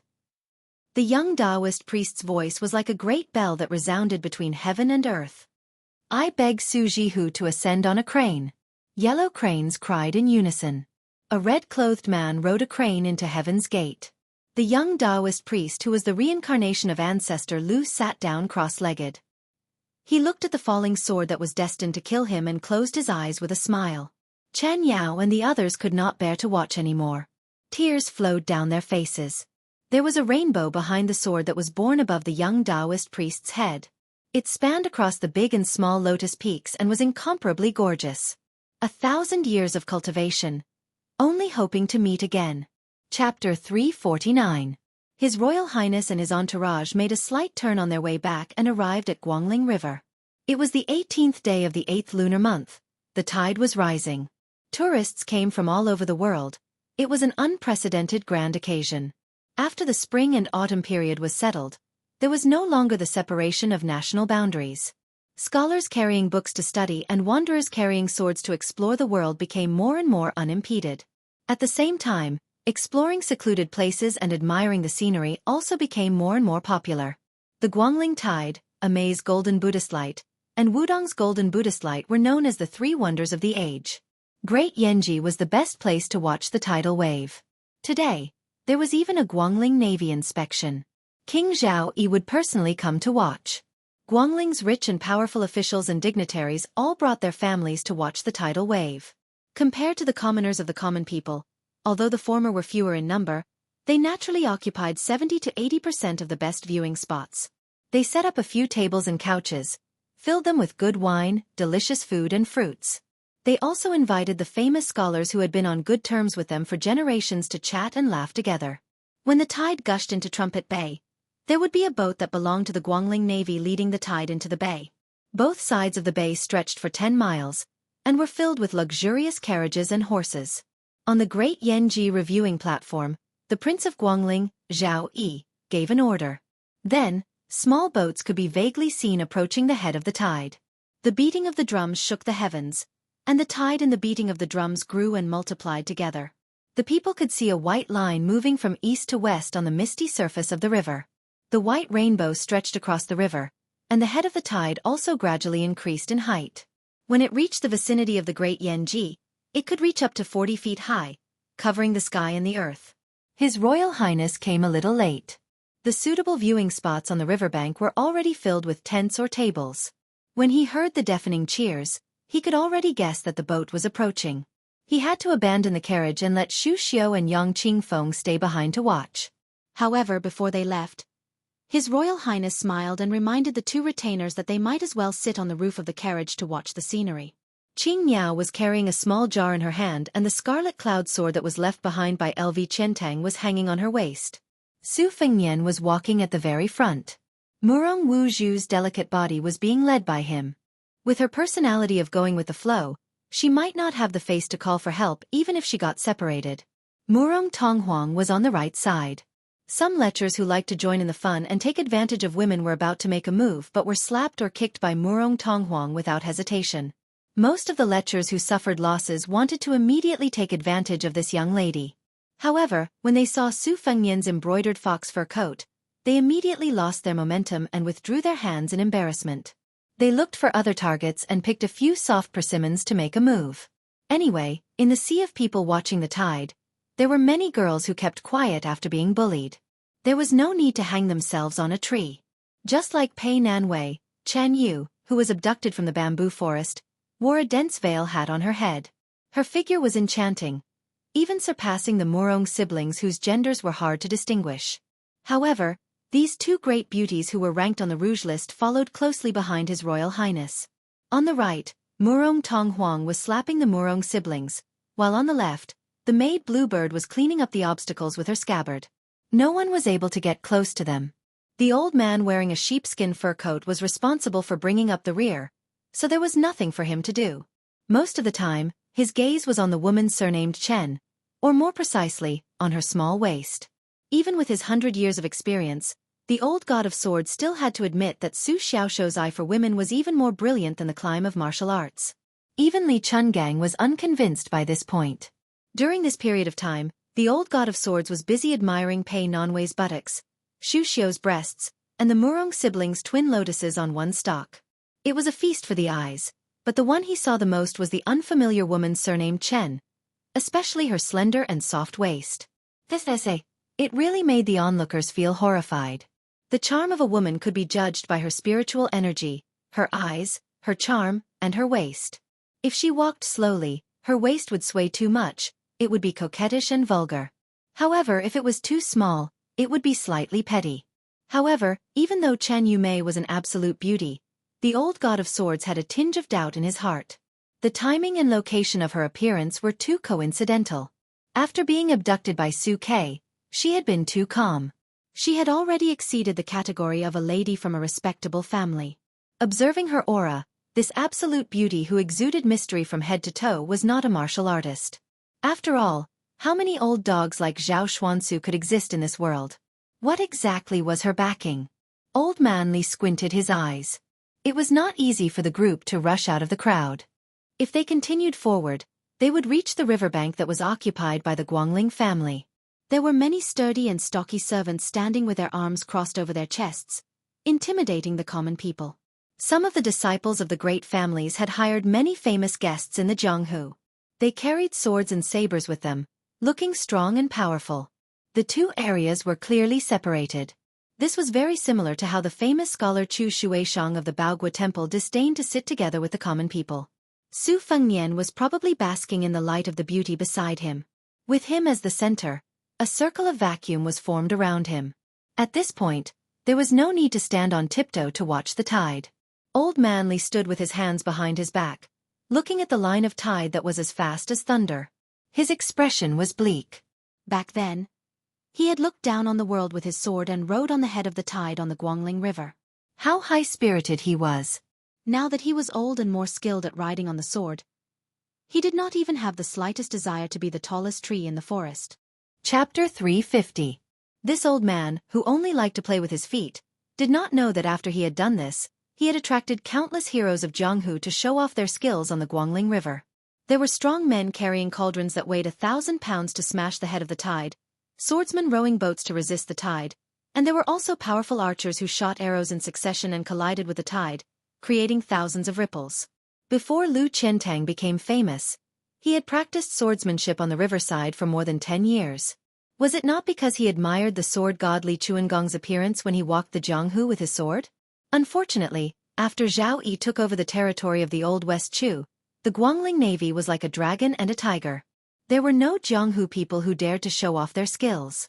The Guangling Navy, regardless of size or combat power, was the #1 navy in the dynasty. It was far from the embroidered pillows of the Qingzhou Navy that could be compared to them. Once war broke out, they would not even be enough to fill the gaps between Guangling's teeth. Every year during the inspection, other than the great vassal King Zhao Yi, who was overlooking all living beings from the top of the Great Yanji, the one who stood out the most would be the Tide Runner, the symbol of the Guangling Navy, who crossed the river alone on a boat. At this moment, when the people on both sides of the river looked over, the huge boat was light as a feather. A young general stood with his hand on his sword. His armor was bright, and he looked valiant and formidable, causing the hearts of countless young ladies to sway. The scholars of the south were like a forest, and it was a magnificent sight. If you went to any temple, you would see walls full of poetry and calligraphy. Even some shabby inns with holes in the wind and rain could see all kinds of undiscovered essays. Therefore, they had seen and heard too many of the literary talents of scholars of the same age. The one in front of them had not even reached the age of 20 yet, but he had been bestowed with the title of Grand Scholar. He also had a wonderful cursive script, known as one-stroke calligraphy. No matter if it was 10 words or 100 words, it was always written with one stroke without any embellishment. In terms of martial prowess, he had once defeated a grand guest of the Guangling prince's household in swordsmanship.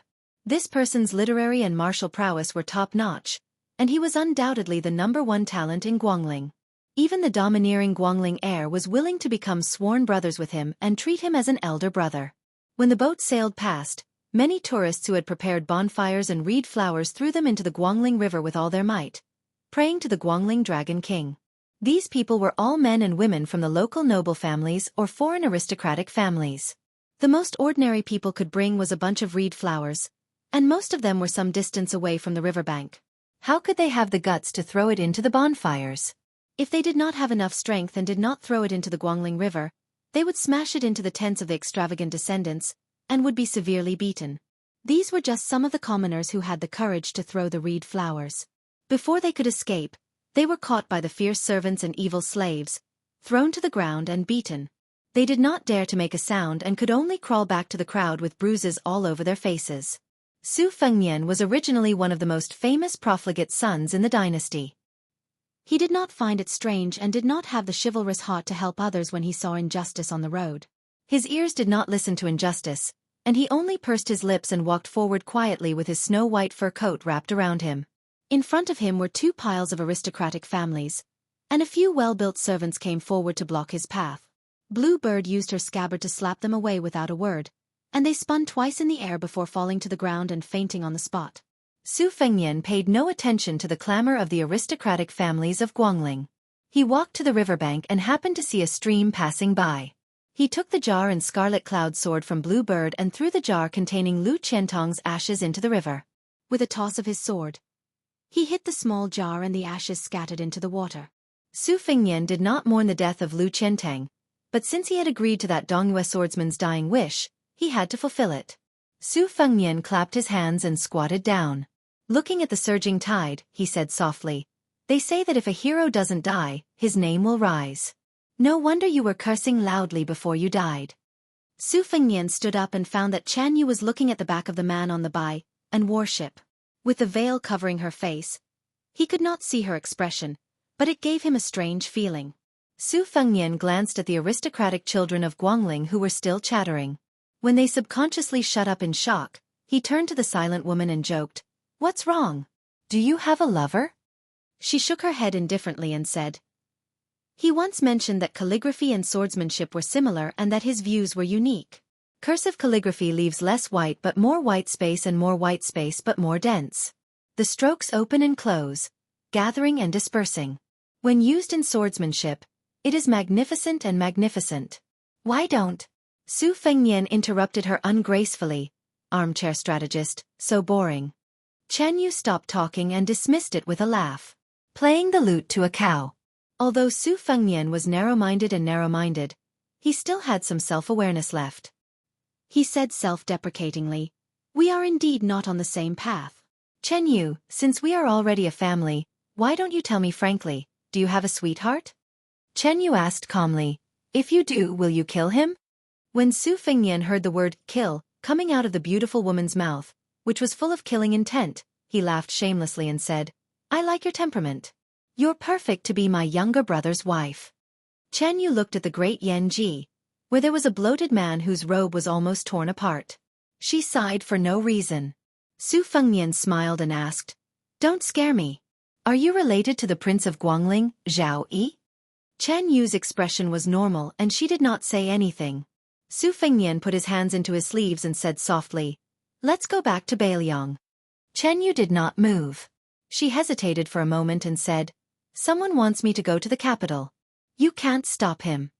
Su Fengnian stopped and said with a playful look, "Who is it that opens his mouth like a toad and wants to swallow the sky and spit out the earth?" Chen Yu stared at his Royal Highness' face and did not seem to be joking at all. Su Fengnian's expression became strange. Chen Yu bent down and picked up a bunch of reed flowers on the ground and threw them into the Guangling River, saying, "When I was 3 years old, my fate was calculated by Mount Longhu and the imperial astronomer together. I was born as a laurel and entered the temple." The old man with a sheepskin fur coat who had been watching coldly said, "You are either the empress or the imperial concubine." "Oh," Su Fengnian said and did not continue. Chapter 351.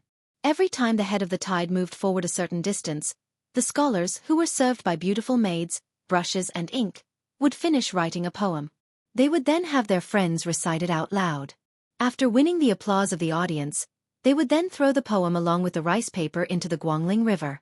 Although it was said to be impromptu, everyone knew that these meticulously crafted poems had already been prepared. Some of the noblemen who did not have enough ink in their stomachs would rack their brains for a long time before watching the tide. Some of the more unscrupulous ones would simply throw gold and silver to buy some from the scholars of the Han family. The price of each word would depend on how generous the buyer was and the quality of the seller's words. The lowest price would be a dozen taels of silver, and the highest price would be a basin full of gold. In his early years, the heir of Bailiang was the most famous sucker in this line of work. When he heard the endless chanting that followed the tide, he naturally knew the knack of it. There were constantly scholars who spoke eloquently and fluently, echoing the majestic military posture of the navy on the Guangling River. It really did have the flavor of a flourishing dynasty. It was very capable of making the common people submit to the might of the vassal king Zhao Yi. Su Fengnian did not let Chen Yu get to the bottom of the matter as he wished. He only raised his head and glanced at the Prince of Guangling, Zhao Yi. Looking at the blurred figure, he really looked like a small mountain. Under this fat pig, there were 2 empresses of the fallen Spring and Autumn Kingdom. As for the princesses and concubines that were reduced to prisoners, there were even more that could not be counted with one's fingers and toes. When Zhao Yi took the order to hold the line in Guangling, it was rumored that every few days, there would be noble ladies from the royal family who could not bear the humiliation and would jump into wells, swallow hairpins or hang themselves. His notoriety spread throughout the dynasty and was on par with Bailiang's Chu Lushan. However, if one thought that Zhao Yi was just a lecherous man who defiled the women of the nobility, one would have underestimated this king who weighed more than 300 pounds. The Baron Bailiang where Su Xiao was from and the Baron Southern Tang where Yen Ci was from had a valiant culture. Bailiang was even under the control of hundreds of thousands of people. However, to be fair, Guangling, which was the old land of West Chu and East Yu, was the most difficult to pacify. The scholars of West Chu were unparalleled in the world, and there were many famous scholars. If Guangling King Zhao Yi didn't have any real ability and only knew how to suppress bloodshed instead of winning over the people's hearts, Guangling, which was rich with taxes, would have been devastated long ago. This was tantamount to a disaster for the empire's financial operations. Although the current emperor's brothers weren't all great talents, none of them were mediocre. The Liang dynasty was able to conquer the world not only because of fate, but also because of the Zhao family's manpower. Just as His Royal Highness had completed the Lu Qiantang and was preparing to leave the riverside, an untimely sound of horse hooves suddenly sounded. Turning his head to look, Su Fengnian frowned. There were actually dozens of light cavalry in bright armor galloping over, forcibly cutting through the sea of people to create a path. Many commoners who could not dodge in time were sent flying by the warhorses on the spot. There were more than 30 cavalrymen with exquisite horsemanship, carrying sabers and crossbows. They were very eye-catching, and it was their instinct to seek advantages and avoid disadvantages. 100 steps in front of Su Fengnian, the commoners who were watching the tide had already moved aside to create a path for 2 horses to ride side by side. The leader of the cavalrymen with a strong physique was holding a pitch-black snake spear. His face was ferocious as he stared at Su Fengnian, who was standing on the riverside. Suddenly, he increased the strength of his horse's abdomen and accelerated forward. At this critical moment, a young child who might have been separated from his parents fell onto the road for some reason and sat on the ground, crying loudly. The cavalryman with the spear did not have the slightest intention of reining in his horse. He only had a ferocious smile on his face, which made one's hair stand on end. On both sides of the horse path were the children of Guangling's landowning households and the commoners. No one dared to be unlucky. Firstly, everyone knew that the Guangling Prince's Falcon Battalion was responsible for the safety of the land. Secondly, even if they wanted to do something, they really did not have the strength to do so. Guangling scholars did not have the strength to stop a galloping warhorse. Were they in a hurry to be reincarnated? How could a scholar's brush resist a warrior's spear? At this moment, a young man who looked like a wanderer among the crowd shouted, "No!" He pressed his hands on the shoulders of the 2 people in front of him and jumped up high, wanting to stop the horse and save the child. This chivalrous Wulin man was obviously from outside, and had underestimated the terrifying strength of the general on the horse as well as the coldness of the Guangling king's armored soldiers. Before he could save the child, a spear was raised and pierced through his chest. It was as if the man had directly collided with the tip of the spear, piercing his heart and causing his blood to splatter everywhere. The poor wanderer who had just begun his journey in Jianghu was instantly killed. With a pull of the iron spear, the corpse fell back into the crowd. In the blink of an eye, the horse's hooves the size of a bowl were about to step on the child's body without hesitation. The galloping horse's hooves could easily create 2 bloody holes in the child's body.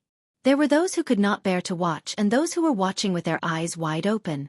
There were those who could not bear to watch, those who widened their eyes with relish, and those who were only filled with shock and fear.